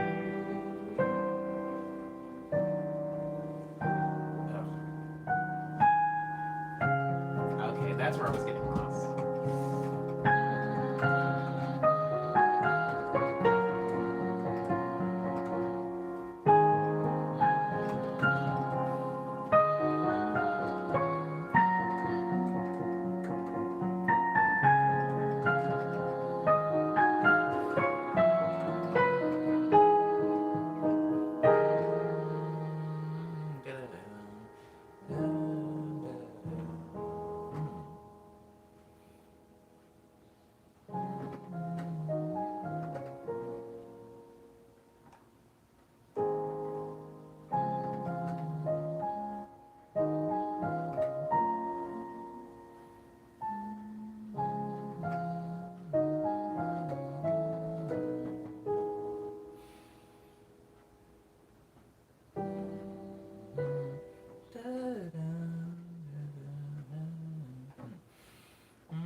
if I'm ending up here, if I'm like, no.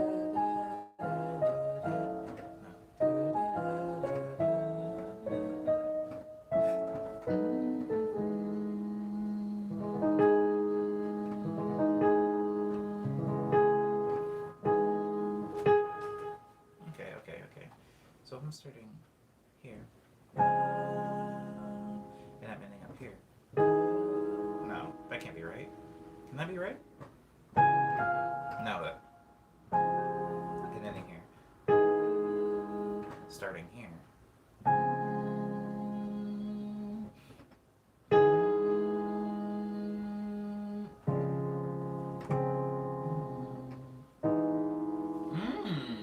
Okay. I think I can see like a bridge that I can use to get from one thing into the other one.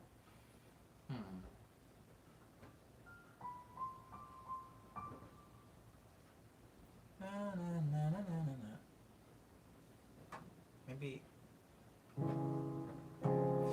No, if I had it there, that would make more.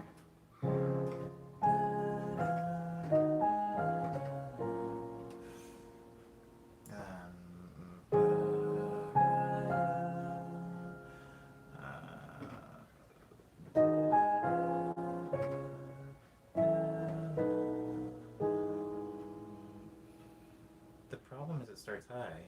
It starts higher. And this doesn't make any sense here.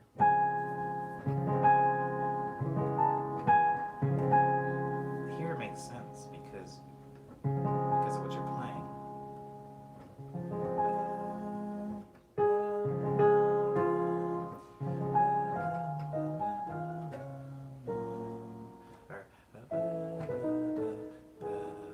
Here should make sense too.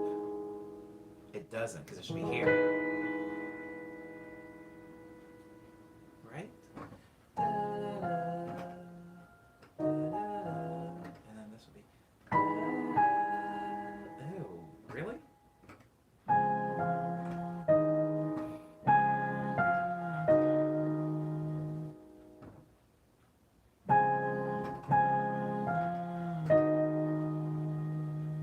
And this one would be.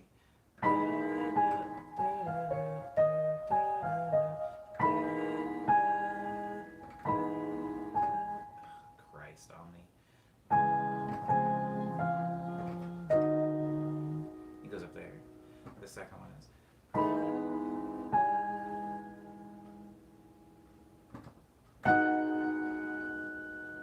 No. Yes? No. Oh.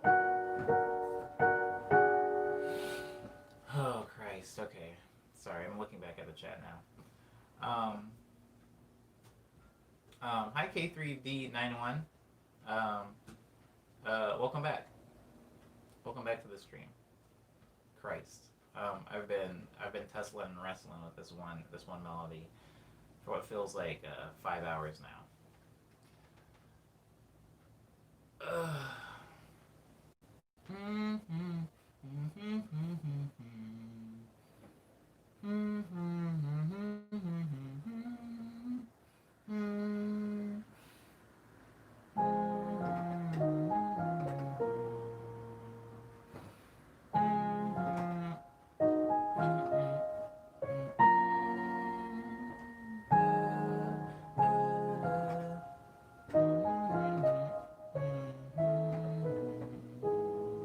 Maybe this just isn't the song for it, but I really want to do that in here.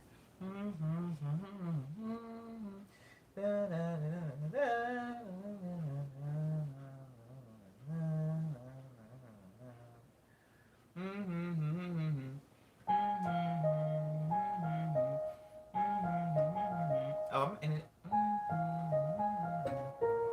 No, I'm not an idiot.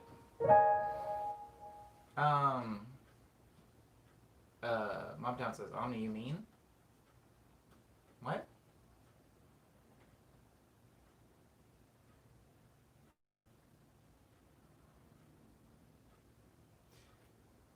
Sorry. I mean what? Is this something you wrote? K3D91. Yeah, everything on the stream is stuff that I've written. You'll ever mess with poker hands. Super fun. I haven't a chibi because I'm not a visual artist, but I like a lot of the art that I've seen created by those.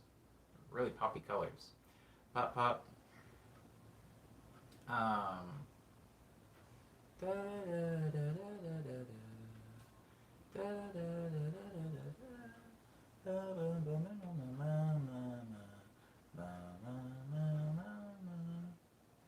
Hmm.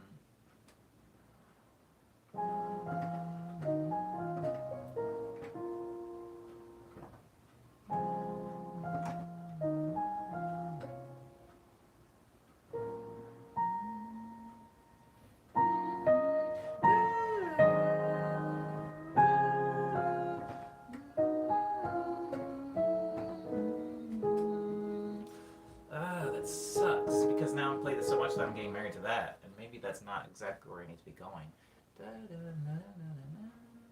Oh, happy birthday, Chibi Lucy. I didn't know. I didn't know. I'm sorry.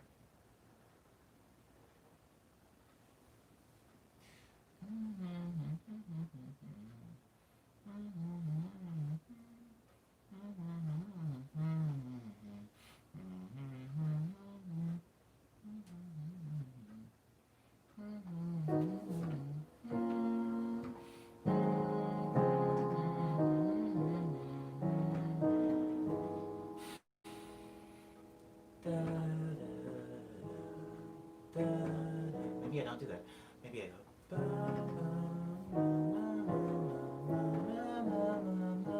Ooh.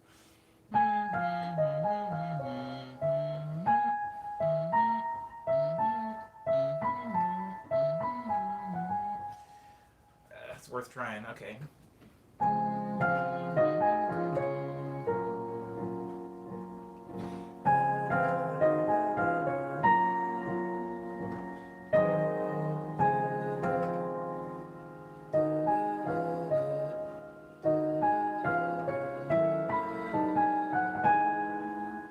Maybe, maybe, maybe.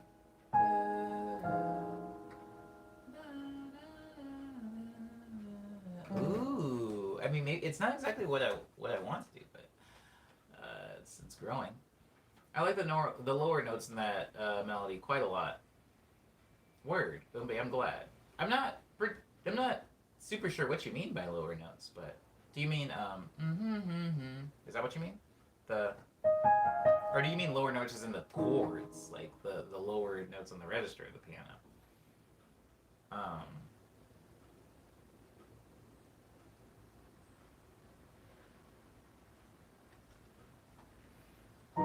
Oh, sorry.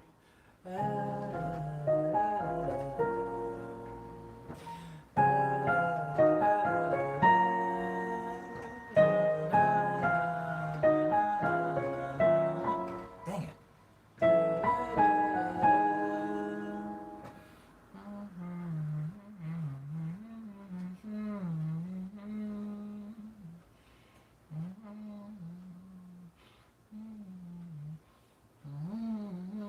Yeah, maybe just keep it because that's simple. That's simpler than I want it to be. But you know, we talked about restraint in a previous stream.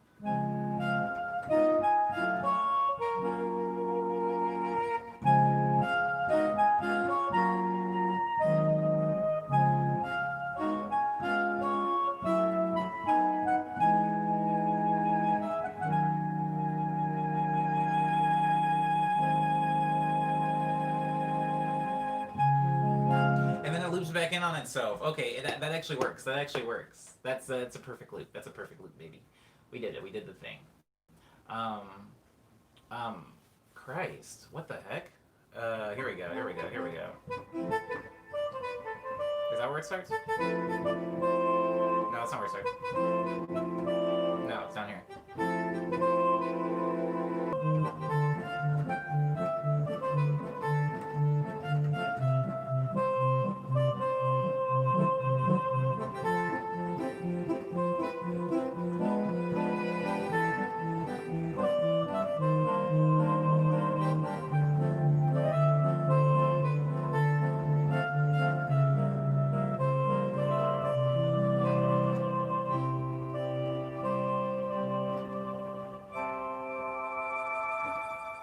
birthday, Chica Lucy. I hope you do something cool this week.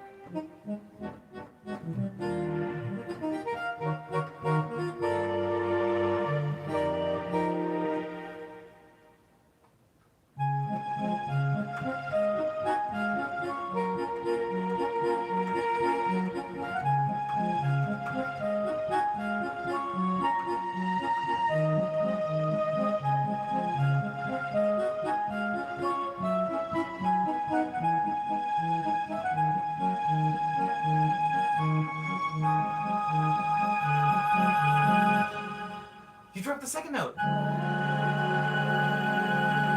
And then,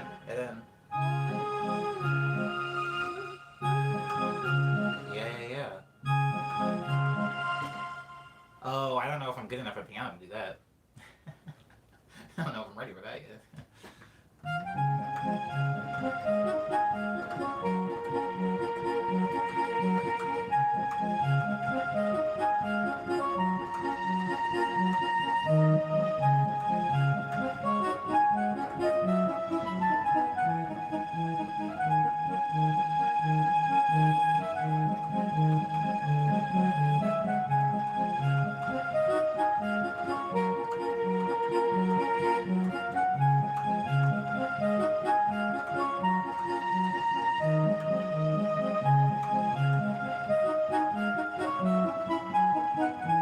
Here we go.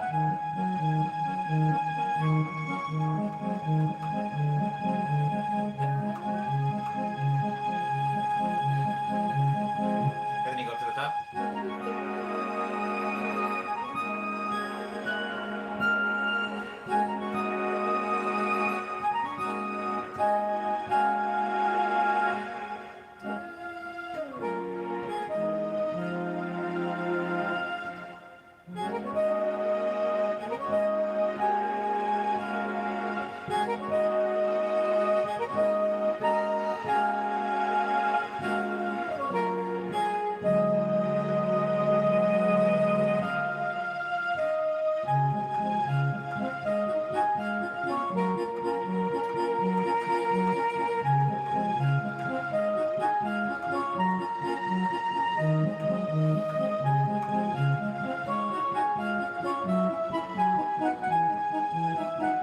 Oh, guys, I like this song now. I like this song. I think I can actually remember this, guys.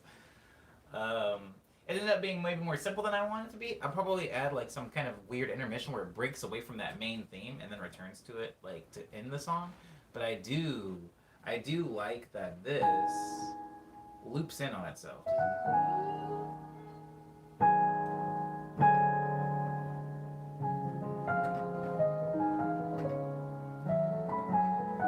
I do like. Oh my god! Oh my god! Hold on, hold on. Sorry.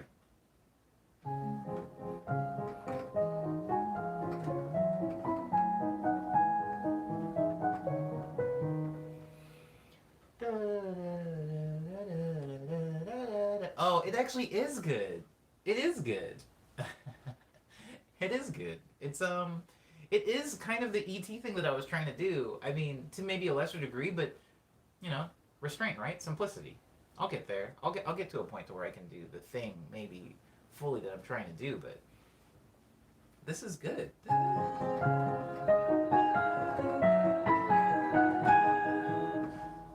But I'm hearing something right there, and it's like bugging me. It's like an itch in my brain.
crap. Cyber saying I'm cool for some reason.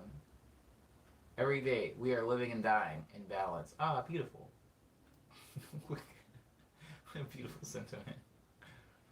Okay, alright. It has a bounce to it. It says this, yes. Yes. I'm glad. Bouncy.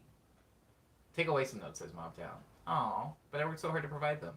Umbe says, aren't you already fairly versatile, Omni? No. I think you are a good amount of simple tracks and more complex ones. It's part of your sound, I guess. No, you're right, Umbe. I'll take that. I feel like I've earned that little piece of flattery or... No, I think for my piano work, something that happens a lot, for example, Umbe, is I'm trying to execute very specific things now. Where this, what I was trying to do for here is have like a small, like weird, you know, when somebody's playing like in Beneath the City where it's like, and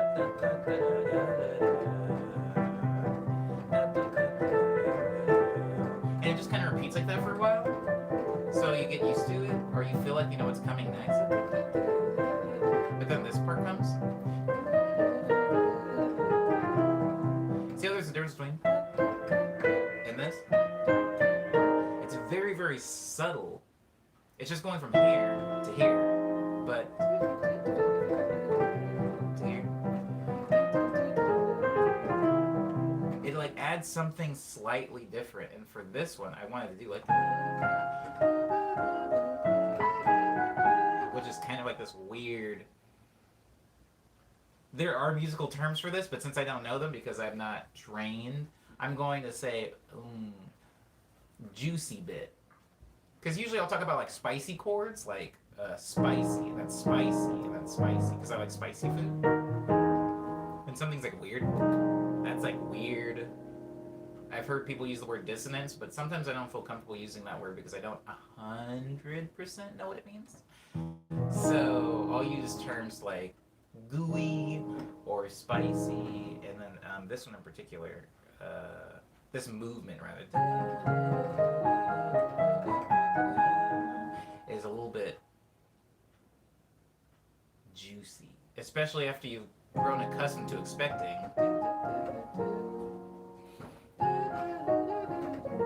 That's not a music thing. I think that's just a general art / creation thing. Creating expectations and then maybe not shattering them, but adjusting them so that you can surprise the listener. Because obviously, if I started off just by going,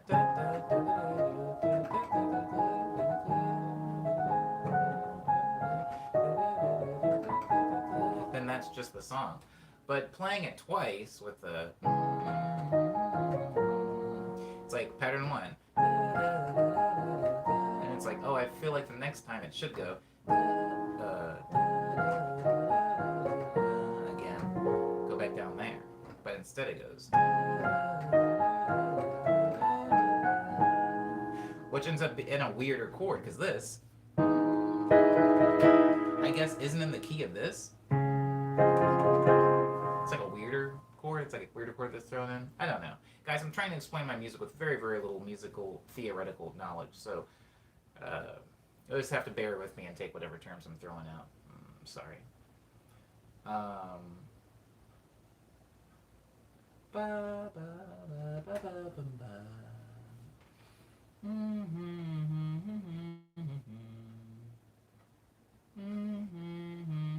The variety of applications that use juicy for on me. Yeah, it's a very versatile term. I use it a lot in production.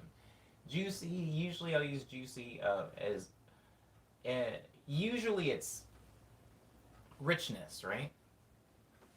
Like you could play this chord, or you could play this chord, or you could play this chord, or you could play this chord. This is like more juicy than simply playing this or this. Juicy, juicy, juicy, juicy, juicy, juicy, juicy, juicy chords. Oof. I do really like that one. isn't juicy in reference to chords. This is more juicy in reference to movements. I mean, I hummed the Jurassic Park theme that I was talking about. The that's E.T. The one that's like bum bum bum. That's Star Wars. Bum bum bum ba ba da ba da da. That's E.T. Wait. Ba da da ba da ba da da. Ba ba da ba da ba da. Oh Christ! Screw John Williams. Whatever. They're all the same. Anyways, point is, I was trying to talk about more about movements instead of just specifically chord progressions.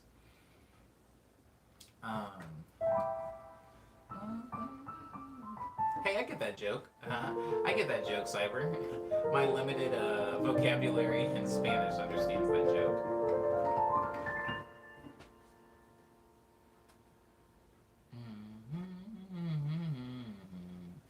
The last chord was more thick than juicy, says Umbe. This? Or this?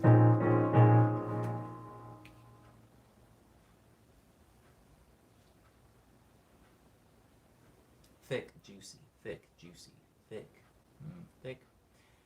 When I'm thinking of thick, as far as chords, I'm just thinking of a lot of notes, right? Like, I think when I think of thick chords, I always just think of several notes, especially jumbled together. When I think of juicy, I think of more like, for some reason, this is different to me than this. Thick chord, juicy chord, ooh, juicy chord, ooh. Thick chord, juicy chord.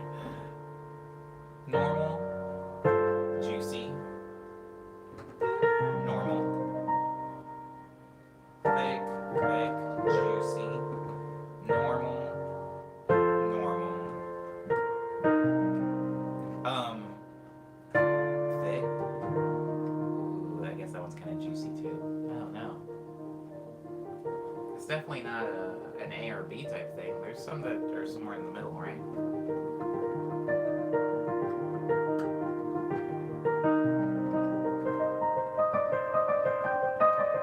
I remember this one.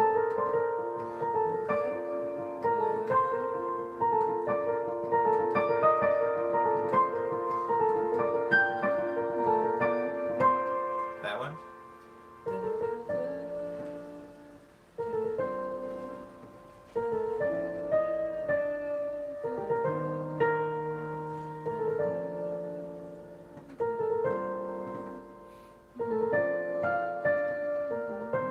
Remember that one, guys?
Finish that song.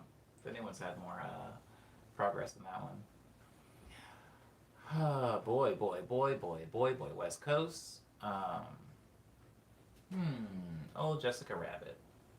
Who did Jessica Rabbit's voice? Was it? It probably doesn't matter. Actually, no one looked that up. It doesn't matter. I don't care.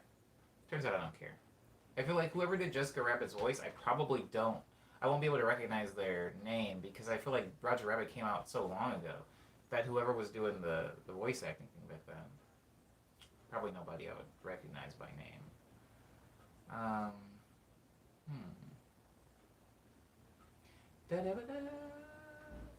Um, Crash course on the juicy design behind Omni Boy's hit song Chaser. That's funny, Umbe, because that is the opposite of a hit song. I would say that you are in the minority of people in this stream that have heard the song Chaser, Umbe. But I actually talked about in brevity where the chords from Chaser came from, theoretically, technically, that it was from a. It's like a chord study. Sometimes when I'm doing like random, like chord improv, where I'm looking for a chord, what I'll do is I'll hit a bass note and I'll try to play as many chords around that as I can. Umbe. So for example, if this is the bass note, what chords can I play around that? Well, I can play this one. I could also play this one. I could also play this one. I can play this one. I can play this one. I can play this one. I can play that one. What else? What else? What else is in there? Oh, I can play this one. I think it's weird. I like that one. Anyways, you can play a lot of different chords. Oh, stupid. I didn't even think of that one. That one. There's a lot. Oh, yeah. Anyways, I'll play a bass note and I'll try to play as many chords around it as I can to kind of give it context. And so that's why if you look at the bass note and the first part of Chaser, they remain the same. So it's. See how these two chords have the same bass line? So.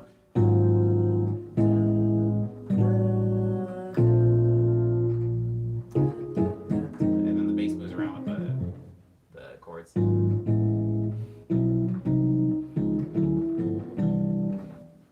There's a lot of harmonic weird stuff happening there, but if you look at my hands, with the exception of like 2 times in the entire song, there isn't a lot of movement.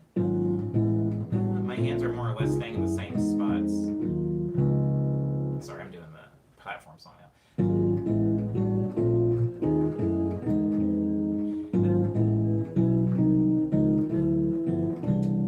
See that? As far as the chords, there was not a lot of movement. So that's where like Chaser came from. I was trying to make a song very, very fast, and I was just doing that to find chords. I was like, what chords should I have in here? And I was like, oh, those chords actually sound nice in that sequence. I mean, weird, but I can use them.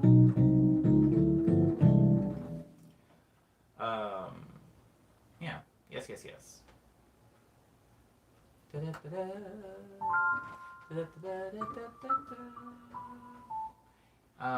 Can you in fact play all the chords? All the chords? Probably not. There's a lot of chords I just don't know exist. For example, playing.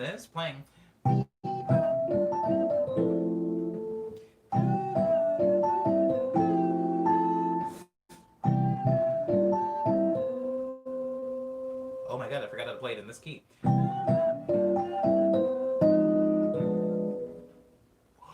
I mean, I guess that's good, actually, that I forgot how to play it in this key. No, I didn't. Hold on.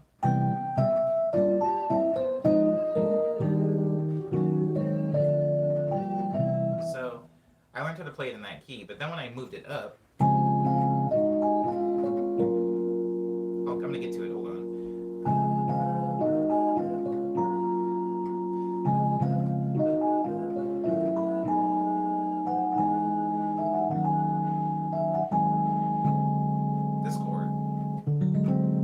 Not a chord that I've actually ever hit in this song before.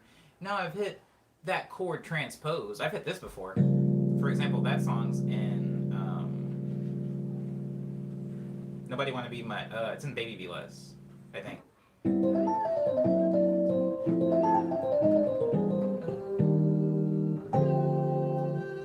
Yep, there it is.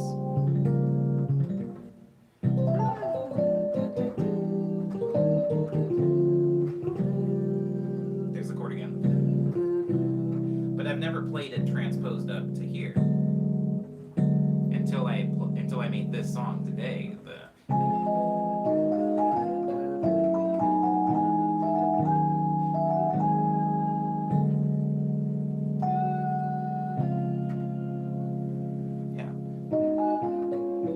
there's definitely a lot of chords that I haven't played. As far as can I play them, yeah, I think anybody can play the chords. If you have, X amount of fingers, then you should be able to play the chords, and your hands are at least somewhat big, the average size hand, I suppose. Um, I do the same. Oh, do you really? Sorry. Nobody wanna be my baby. Yeah. The funny thing is that song was not actually called "Baby Be More." I could talk about the strenuous, somewhat stressful back and forth that went into naming that song. But the original name of that song was "Nobody Wanna Be My Baby." So like, nobody wanna be my baby. Nobody wanna be my baby.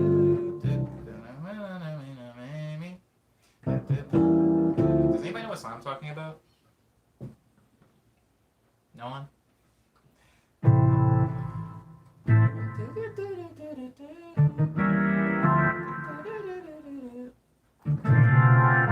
That was the song.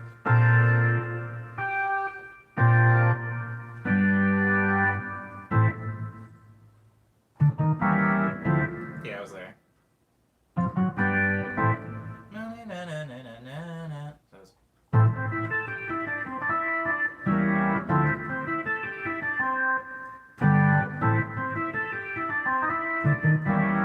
Wow, I'm surprised I'm still able to play that. I haven't had to play that song in like 2 years. Anyways, that's Baby Be More, then Baby Be Less's.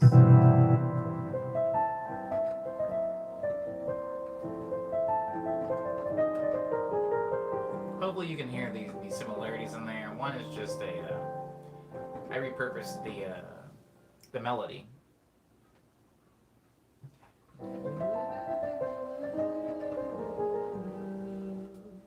Now, in this song,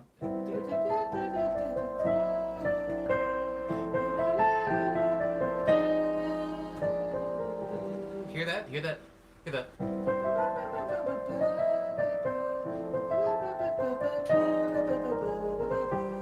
That's the same thing that I use in this new song. The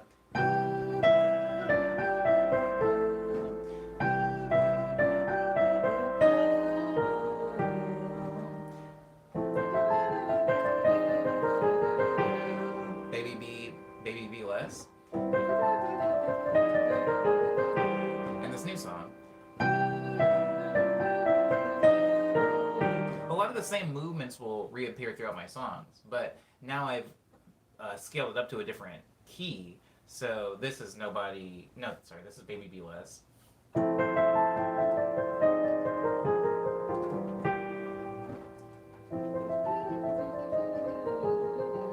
then this is the newer song.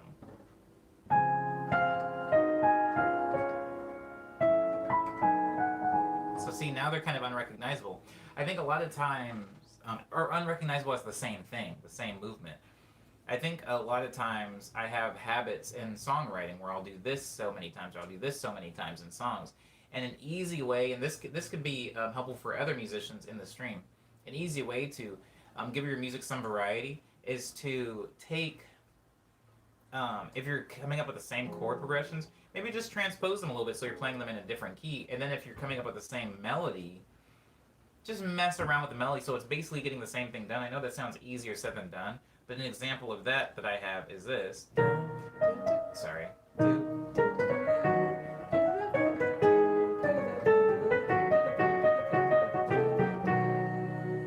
So I could also do that here, but I don't do that. Instead, I go.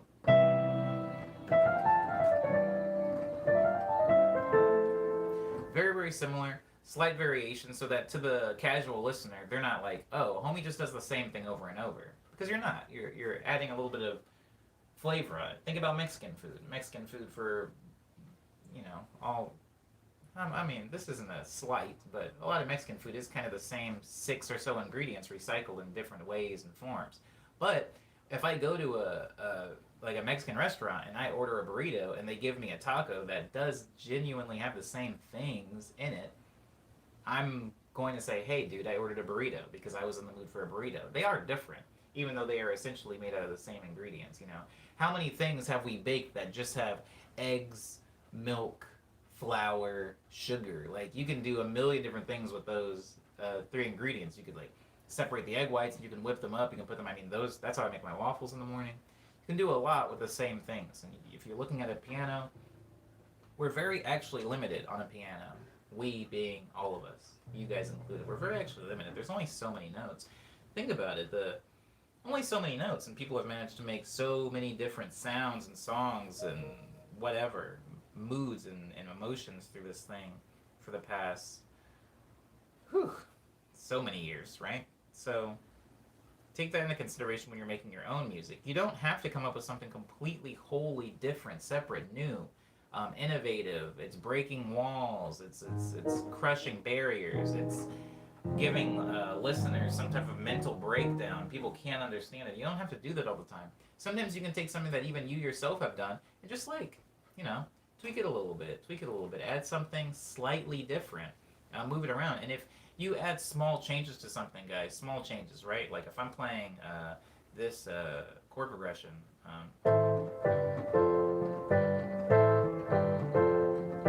and I'm like, okay, I'm gonna change it by hitting the chords in the left hand instead, and the bass line in the right hand. Just that. So here, very slight change, and then like let's add another slight change. So now instead of hitting just those one note, I'll add octave to it. Now I add a note in the middle of this in the octave. And now instead of just hitting these three note chords, I'll be hitting a fourth note on the very top of that chord.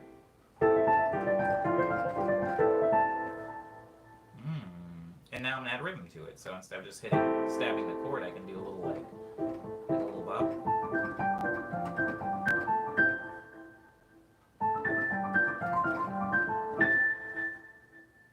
That, even just that, guys, is a long way from this. Or even this. Very subtle changes. If you pile on 30 subtle changes, you can make something completely unrecognizable from the initial idea. Don't try to think of it as you have to be so good at music or art that you can just add one magical change because of you're so skilled that it'll make a masterpiece. Just, you know, do it one small thing at a time. Add one extra bass note here. Maybe take away a hi-hat here. Maybe transpose the song up. Maybe change the key. Maybe slow it down. Slow down the BPM. That might open up new avenues. Try to think about everything on the micro level instead of on the macro level when you're creating. And then one day you step away from a piece of work that you've been working on for the past 8 weeks and you're like, wow, how far we've come. Anywho, hope that helps anybody. I like the aesthetic of your name, Mad Cat. Says peas, bean. Everything is basically just cow or chicken, says Diz. Talking more about food. Yeah, right? We got eggs, we got milk, we got beef, we got chicken. Delicious. I was listening to your quarantunes again this morning, says Dar. You look like you had fun making them. Word. I did have fun making them. Thank you. Yeah, I really should change my PFP to something pinkish. Your profile picture, says Mad Cat. They want something pinkish for their profile picture. I operate on little changes, says Umbe. It makes big impacts and a track for sure. Guys, you've heard the testimony right there. Umbe says it. You've heard it. You've heard it straight from a viewer's mouth. I'm not speaking nonsense. I know what I'm talking about. There are so few things in life, guys, that I know and I understand. So few things. I can count them on my little hands. But music and how to create it is one of them. How to theoretically explain it? No. How to write it down on a score sheet? Absolutely not. But do I know how to make music? I feel like I've made enough songs and released them that I can tell people, yeah, I confidently know how to make a song. Anyway, I'm really glad that this has progressed throughout this stream. This is a really productive stream. Even though there wasn't a lot of medley.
Wow, that's great.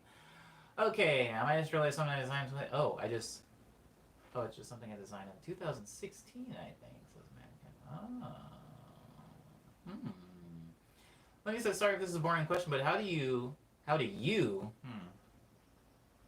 it's personal. How do you safely transport your keyboards? I'm gonna be house dog sitting at a friend's next week, and I just realized this means no keyboard. How do I safely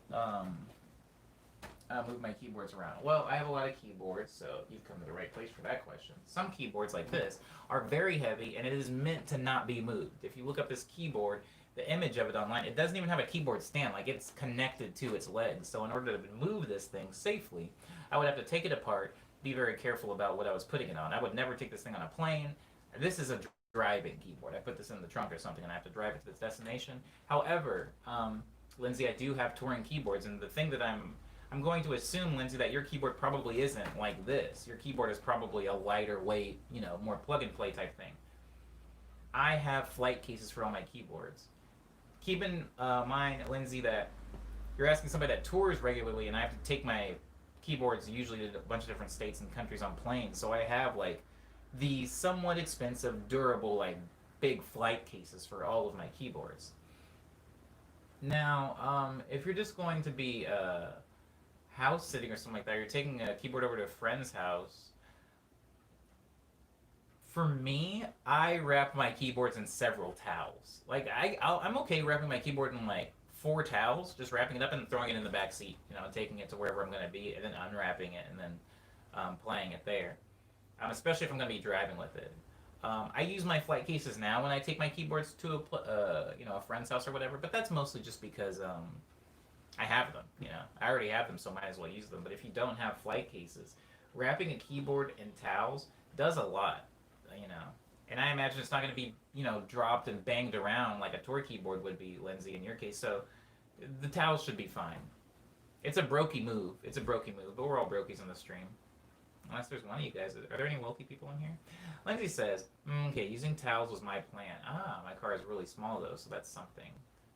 Yeah, towels are your best friend. I wrap everything in towels. I used to actually feel self-conscious about this. I used to feel self-conscious about touring, and you tour with other artists, and I'm like opening everything. Like I'm opening my gig bag and everything, even my little mixer is like wrapped in towels. And they're just like, yo, you can like hit up such and such. Like I have this dude, he does like foam, so like if you have your flight case or whatever, they have like custom foam things, inserts that keep everything in their place. And I'm like, yeah, that sounds like money. And it is. It costs money. So I was like, towels are pretty cheap. This towel from Walmart was like $1.99, and I bought a few of them, and I'm just gonna wrap my stuff in them. But after a while, I did start feeling a little bit self-conscious about like being in another country or something like that. And you open everything up, and it's like towels here, towels there. I would even sometimes wrap my keyboards. What I would do, Lindsay? I mean, I still kind of do this sometimes. So, I mean, brokey forever. But what I sometimes do, so when I'm touring, instead of having like, because I have 3 keyboards that I play live, so instead of having like keyboard in one hand, keyboard in another hand, keyboard on my back, and luggage with all my clothes and my toiletries and stuff in it, what I'll usually do is I have a flight case that's a little bit too big for my keyboard. And so if I go like this to the flight case, the keyboard will wiggle around because there's no foam inserts. So I'll put my keyboard in, and then I fold all my clothes and I stuff them in all of the negative space around the keyboard, so it makes the keyboard not move, and it saves me on having to carry luggage. So all of my instruments are actually, they double as cases for my toiletries and my clothes. The only time that this becomes a little bit of a problem is obviously people have had like shampoo like explode in luggage, and I was really afraid of it exploding on my synthesizer. And I know, at Customs, they open up your stuff to check it anyway. They'll like leave a little note going like, hey, we opened this up. So what I'll do a lot of the time is I'll put things in like several Ziploc bags, like this shampoo Ziploc bag inside of a Ziploc bag, inside of another bag, twist it up, inside of a t-shirt, wrap that up, and then it's all... So like when I'm touring, it looks like I'm only carrying instruments, but in all of those instrument cases are my clothes. Now, the only time that this turns into a big problem is if I don't get to go to the hotel before I go to the show. Like if I get off the plane and it's straight to the venue, that means when I'm sound checking, sometimes I'll open up my my instruments cases, and the sound guy's like I'm on stage, and it's like I open it up and there's like a synthesizer, and there's a toothbrush, and there's toothpaste over here, and then there's like some underwear here, and like a roll of socks over there, and it doesn't look great. It doesn't like look super professional, but um, this is the thing. Anyways, Cyber was making a joke about computer keyboards. Uh, yeah, luckily you're not flying here, Francis. That'll be annoying. Um, Make a funky bass line for this track. It's pretty lit. Uh, which track? Are you talking about the one I wrote in this stream?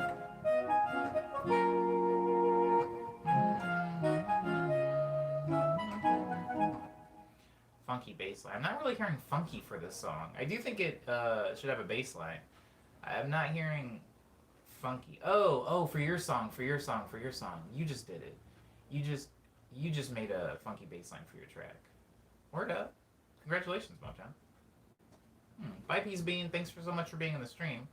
I hope you enjoy the rest of your morning and day. We're winding down here. Anyway, Peas Bean. Wow, I do like this song. It's simpler than I wanted it to be, but we'll work on it tomorrow. We'll work on it tomorrow morning a little bit more.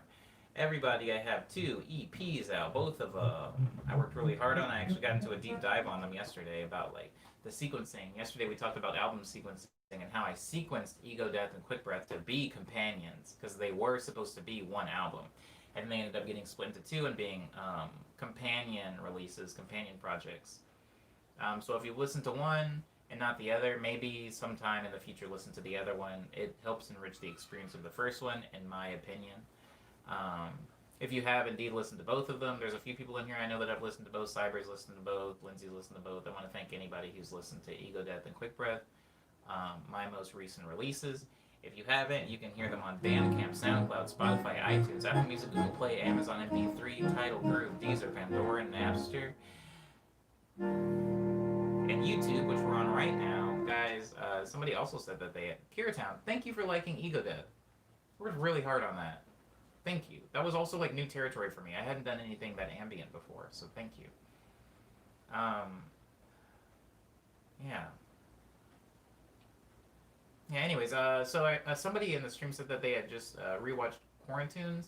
I don't want to misquote anybody, but I did hear you. I did read it, and I am grateful for it. Thank you for that. Quarantunes... Goodness, if I didn't take a break from Quarantunes, I wonder what quarantine we'd be on right now. Like what, like 20 or something? I don't know. Maybe I'm exaggerating, but I will return to the Quarantunes eventually. I do feel like I will. I do feel it. It just doesn't feel right at the moment, guys. So for those of you that have seen all 8 episodes of Quarantunes, thank you. Episodes? Entries? If you've seen all 8 songs of Quarantunes, listen to all 8 songs. I really do appreciate you guys. Those things don't really exist in MP3 form. After I got to 10, what I was going to do is package them and put them on my Patreon, but I have not done that because I never reached 10. So they only exist in YouTube video form. So those of you that have taken the, like 15, 20 minutes out of your day to watch those, I do really appreciate you guys for doing that. I'm split between liking Ego Death or Quick Breath more, so it works better if they're just one album. Wow, Umbe. You're the first person that I think I have known that's on the fence about that. That makes me feel good. That makes me feel like I've put equal effort into both. Thank you. I feel like most people prefer Quick Breath, and I totally understand. I think most people prefer like upbeat danceable music, particularly out here in Los Angeles, than they do to like super ambient, like put me to sleep music, and that's understandable. But thank you for listening to both of them.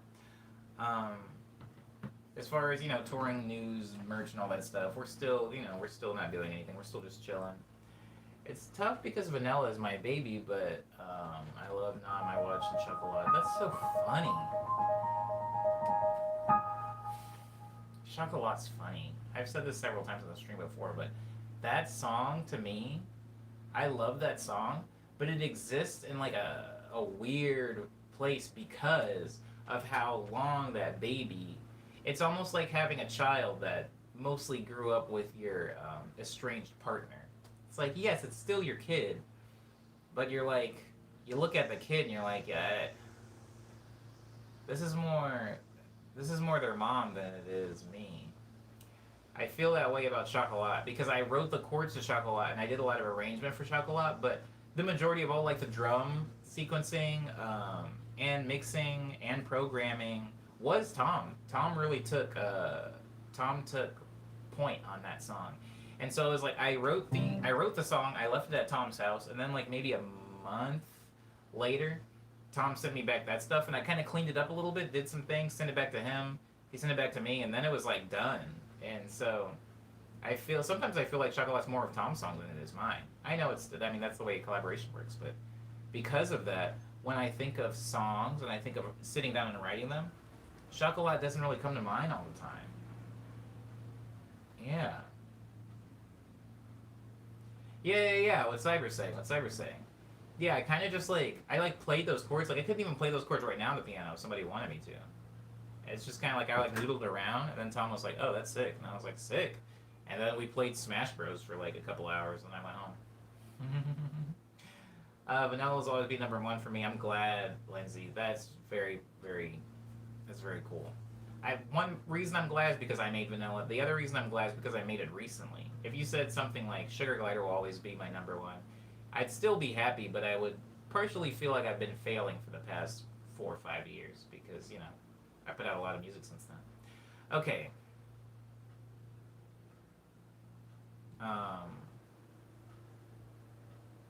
I'll eventually maybe this Friday for the production stream. Maybe I relearn the chords for Chocolat. Maybe that'll be a thing. Who knows? If somebody reminds me, I'll do it. Um, Sugar Glider is one I like a lot. I'm glad she be Lucy. I know the.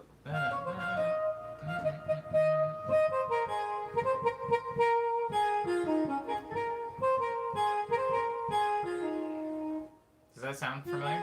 Does that sound familiar to you?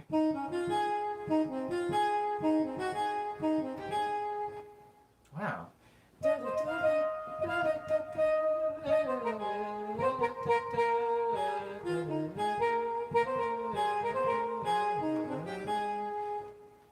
Maybe I should make like a weird jazzy version of that because I do like that lead line. I mean I can't do anything about the bridge, guys. I can't do anything about the bridge of Sugar Glider. That I was like going bonkers bananas at the bridge, but maybe for just like the initial chords for it, maybe I could make some more chords of it.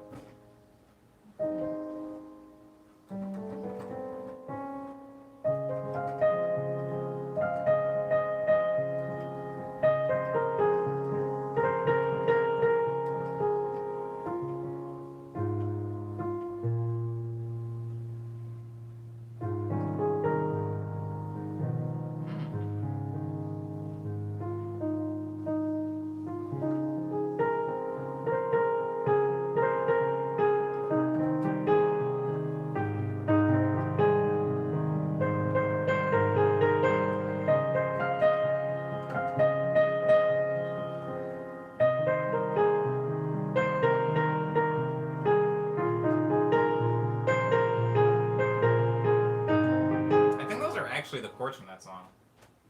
Correct me if I'm wrong, but I think those are actually the chords for that little break part.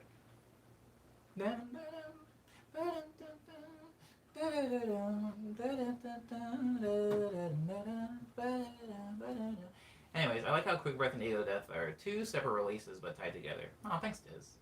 I mean, this is just flattery now, but you guys know how I feel about flattery, but I do really appreciate that. I put so much work into those things, guys. As an artist, you put a lot of work into something, and it's nice to know that somebody notices it for sure. Okay.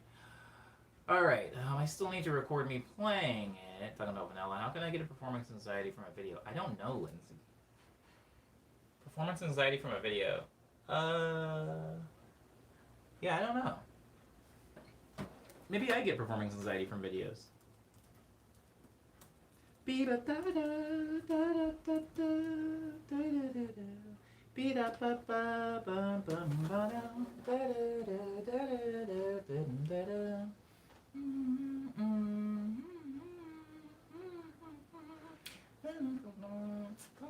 it's a pretty good song.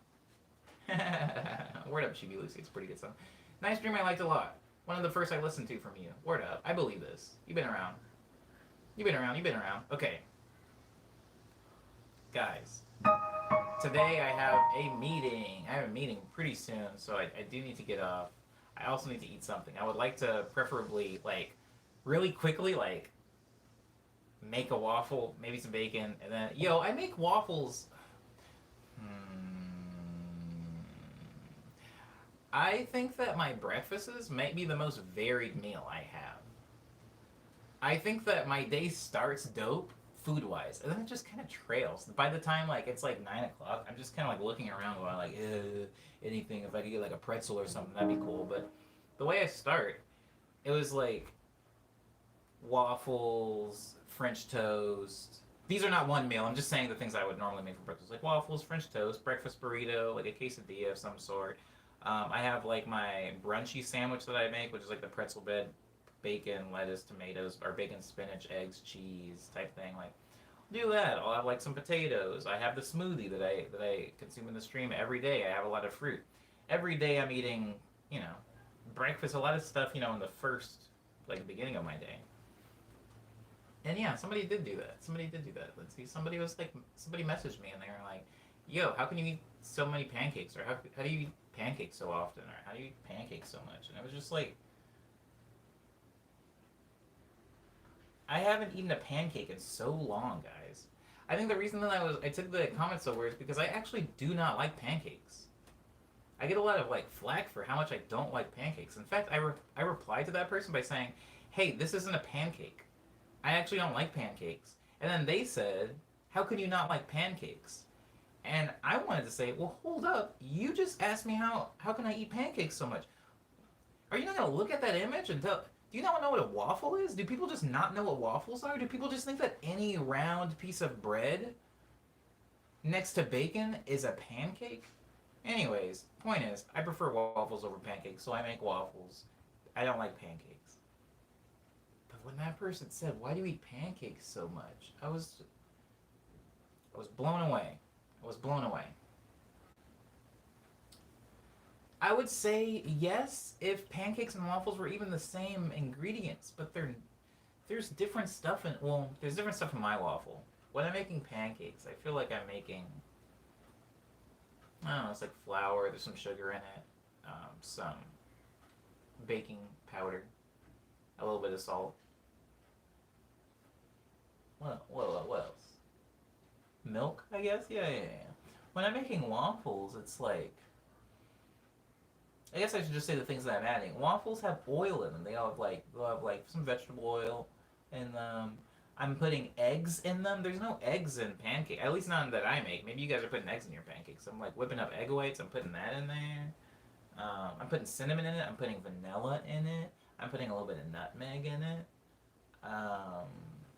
Anyways, point is, pancakes and waffles are not the same thing. It's not the same thing with a different shape. There's actually different ingredients. Anywho. Mobtown says basically unless from scratch. Yeah, I'm making stuff from scratch. I'm not... Whoa. I'm making stuff from scratch, guys. So, yeah, they're very different. I guess if you're buying a box that says... Oh, nah, never mind. Let me take some of the sauce out of my voice. If you're buying a box that says Bisquick, Bisquick pancake and or waffle, if you're feeling groovy mix, then yeah, you probably think they're the same thing. But they're not, guys. They're not the same thing. They're not. Box waffles and pancakes are horrible, says Kiratown. Thank you, Kiratown. Thank you, Kiratown. I'm gonna leave this now because you all know how I feel about food talk, and especially making stuff from the box. But yeah, I don't particularly like boxed waffles or boxed pancakes.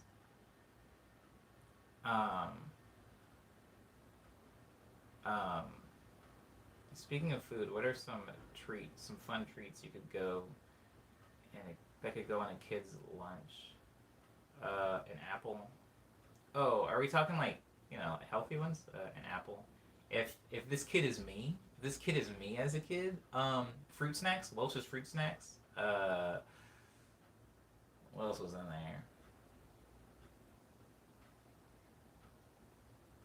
Doritos. Oh man, yeah, yeah. Anyways, yeah, fruit gummies of some type. Fruit sandwich, chip, chocolate chip cookie, Oreo. I don't know, milk. Those little juice barrels. Um, Walmart fruit smiley, says Lindsay. Gushers, says Mobtown. I've never actually had a gusher before. So far, I got an Uncrustable and orange and a Cosmic Brownie. I forgot about Cosmic Brownies. The fruit snacks, yeah, Umbe, word up, word up. Goldfish are a classic. Goldfish are a classic. I'm not fond of them, but they are a classic, and kids do like them. Big juice barrels, that's a flashback, says Ava. Thank you, Ava, for knowing what I was talking about. Raw broccoli, says Curatown. Yikes. And green beans, oh my goodness. What? Really?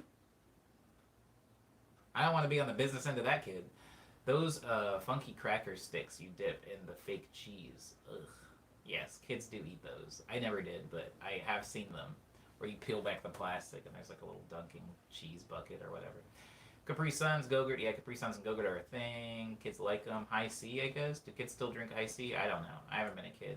I've never been a kid. Kara hates children, apparently. Raw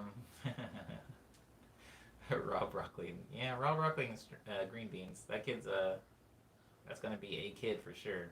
Okay, guys. Food talk will keep me here forever, so I got to move out of this. Me too, Ava. Ava thinks they taste like sugar and sweat. I don't know. Oh, you know what? I think I wouldn't say that they taste like sugar and sweat, but I totally get the combination of flavors in my head right now and see how it could be sugar and sweat. Absolutely.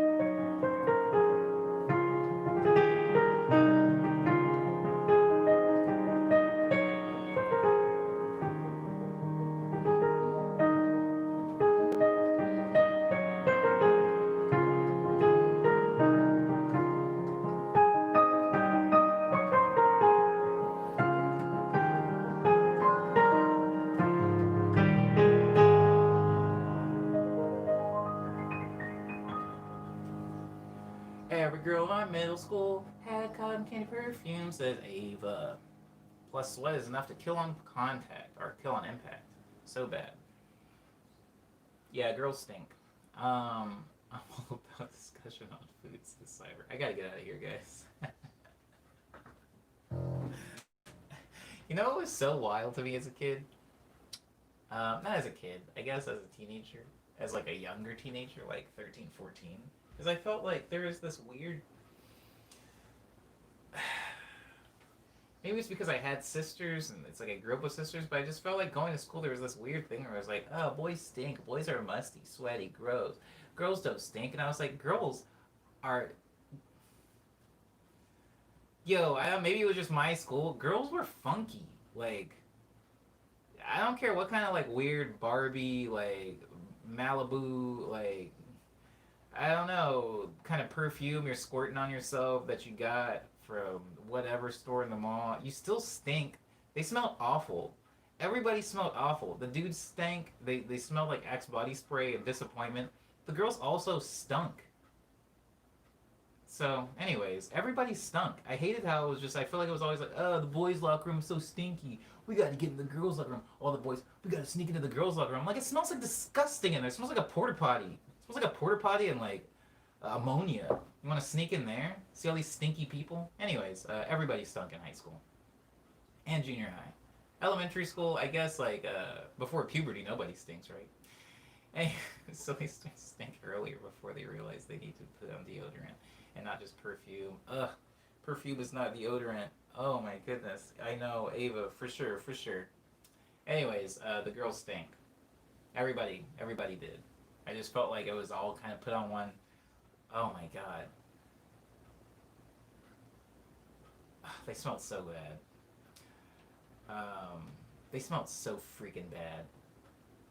Ugh. Anyways, Ava says, boys doing more crimes with Axe, though. Okay. Yes. I had Axe. I had Axe for 1 year. I had Axe. It was the Phoenix Fragrance Axe. And I remember after a while, I stopped wearing Axe because I realized so many boys wore Axe that if I just hung out with other dudes, I like got it.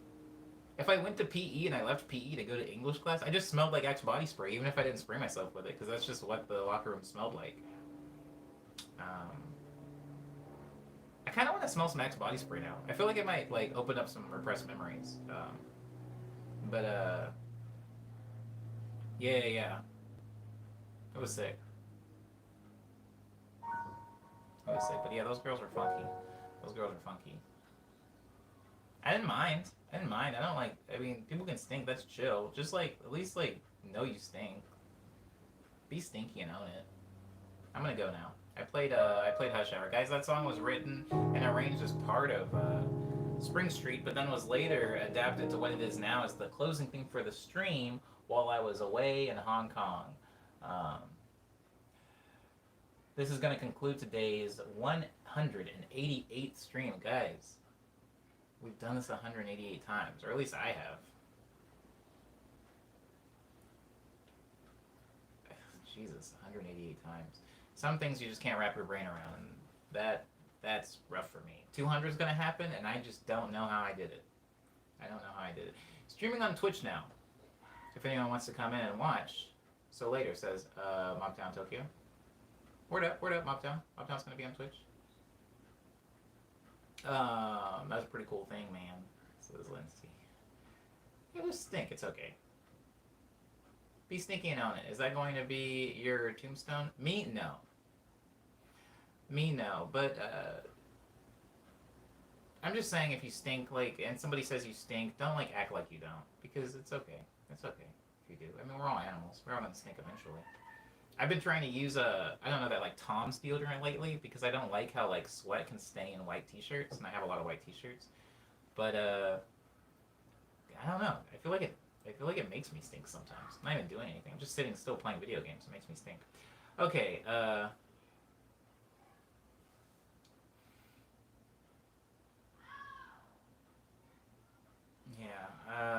Okay. All right. Thank you, everybody, for being respectful to me. I appreciate it, guys. I don't get no respect nowhere. In my own neighborhood. In my own neighborhood. Racism is wild. But yesterday, I'll say this and I promise I'll leave. Yesterday, something really cool happened. Sorry, the day before yesterday when my sister left. It was so cool, guys. So, I was seeing my little sister off at the end of the cul-de-sac where she had parked.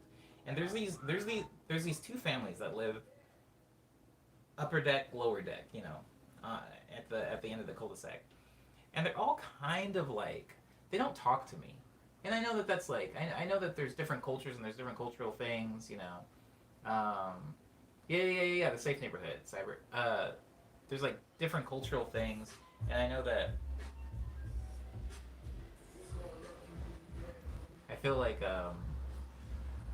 sorry, cool man, what the heck was I talking about? I love that song. Future's good. Anyways, the neighborhood. Yeah. So, I think that there are some people that are really loud about racism, and there's some people that are really quiet about racism. But I think also culturally, if I'm going to take it off of racism, there's some cultures that just don't mix with other people. For example, walking around the neighborhood that I grew up in, I can't walk 2 steps without somebody yelling something at me. Whether it's like, yo, what's up? Or like, oh, hey, big head. Or it's just something. Somebody's going to yell something. Look at that little skinny chicken leg. Somebody's going to say something. You're going to be accosted or connecting with people, to use a more positive term. You're going to be connecting with people whether you want to or not. Here in Alhambra, no, never. Here in Alhambra, if I'm walking down the street, people either will not acknowledge my presence, or they will walk a pretty wide circle around me, and I mean even before quarantine was in effect. And that's just because I don't think that there's not too many black people in this area. It's like mostly Asian, and so it's a lot of like Asian kids and then older Asian people. So people like sandwiching my age. They're either like 12 or they're like 52. And so it's a lot of like avoidance, stuff like that. There's a store at the very end of the cul-de-sac called Commonwealth Market that I really like going in, and I don't think the lady likes me very much, but I've like built up a rapport just by being in there all the time. Um, but when I was seeing my sister off, is my landlord decent? I got a crank. I got a crank now for my window, so I feel like that answers your your question. No, my landlord's not decent, but you know, I live here. They haven't evicted me, so it's pretty chill. Um, Anywho, what I was saying is these two families at the end of the cul-de-sac are like they're kind of like the rest of my area, where it's like they kind of chill. They mind their own business. They don't really talk to me. If I wave at them, sometimes I'll get like a wave. Sometimes I'll get like a head nod. But usually, if I wave at them and give them like a good morning, they'll just stare at me until I'm like far enough away. Like I mean far. Like I'll keep walking and I'll turn around and they'll still be like staring at me. So that's usually the interaction. Anyways, I was seeing my sister off, and they were out walking their children, which like you know when somebody has a kid that's just now starting to walk, and so they'll kind of like walk it around the neighborhood, and the kid's just doing its thing. The kid was walking, and the kid waved at me, and so I waved at the kid, and when the kid waved at me, the mom smiled and also waved. And I was like, oh, weird, okay. Lived here 5 years, you've never waved at me, but that's cool. And then I looked up at the second story, and there was the other dude carrying his kid, and his kid looked at me and waved at me, and then he smiled and waved at me, and I was like, yo, what the heck? What's happening? I guess the kids aren't racist yet, but still, it was kind of cool that it wasn't just the kid waving and the parent like turning them away. It was really nice. I was like, oh crap, I really am Mr. Rogers now. Anywho, it was a really cool thing. I'm trying to be happy about it instead of realizing how low my bar of humanity expectation is. Like that, just somebody smiling and going like this, hi, can like make my day. That's ridiculous. But on the surface, it was pretty cool. So maybe they just awkward, says Diz. Yes, Diz. Maybe everybody in my neighborhood and city are just awkward. I never thought about that. No, thanks for shooting them some bail, Diz. Maybe they specifically are just awkward. I'm just saying that that's more of it. This is a very wide treatment, I guess, of me by the people in the neighborhood that I live in. Now, the people in my cul-de-sac, very, very different vibe. I've talked about my cul-de-sac people. These people care about me. But people in the wider neighborhood, not so much. Whoa. All right. Yeah, and just them. Yeah, maybe they're just mad awkward. But I do like that kids like you ever wave at like a kid, like a baby or a kid, and it waves back. That stuff feels cool.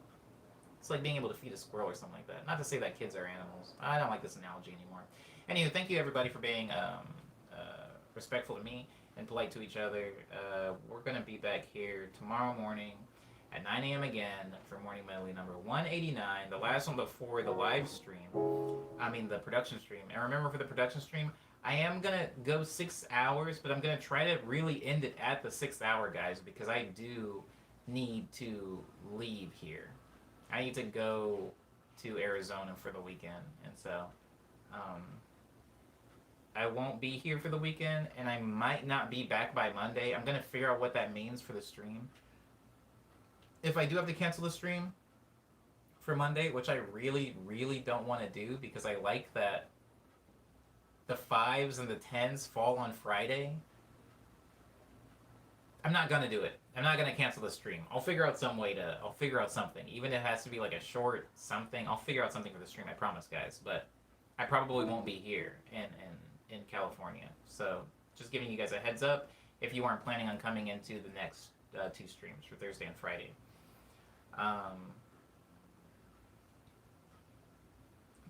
Quarantine could be mellowing them out, says Jesse. Talking about my neighbors. Oh.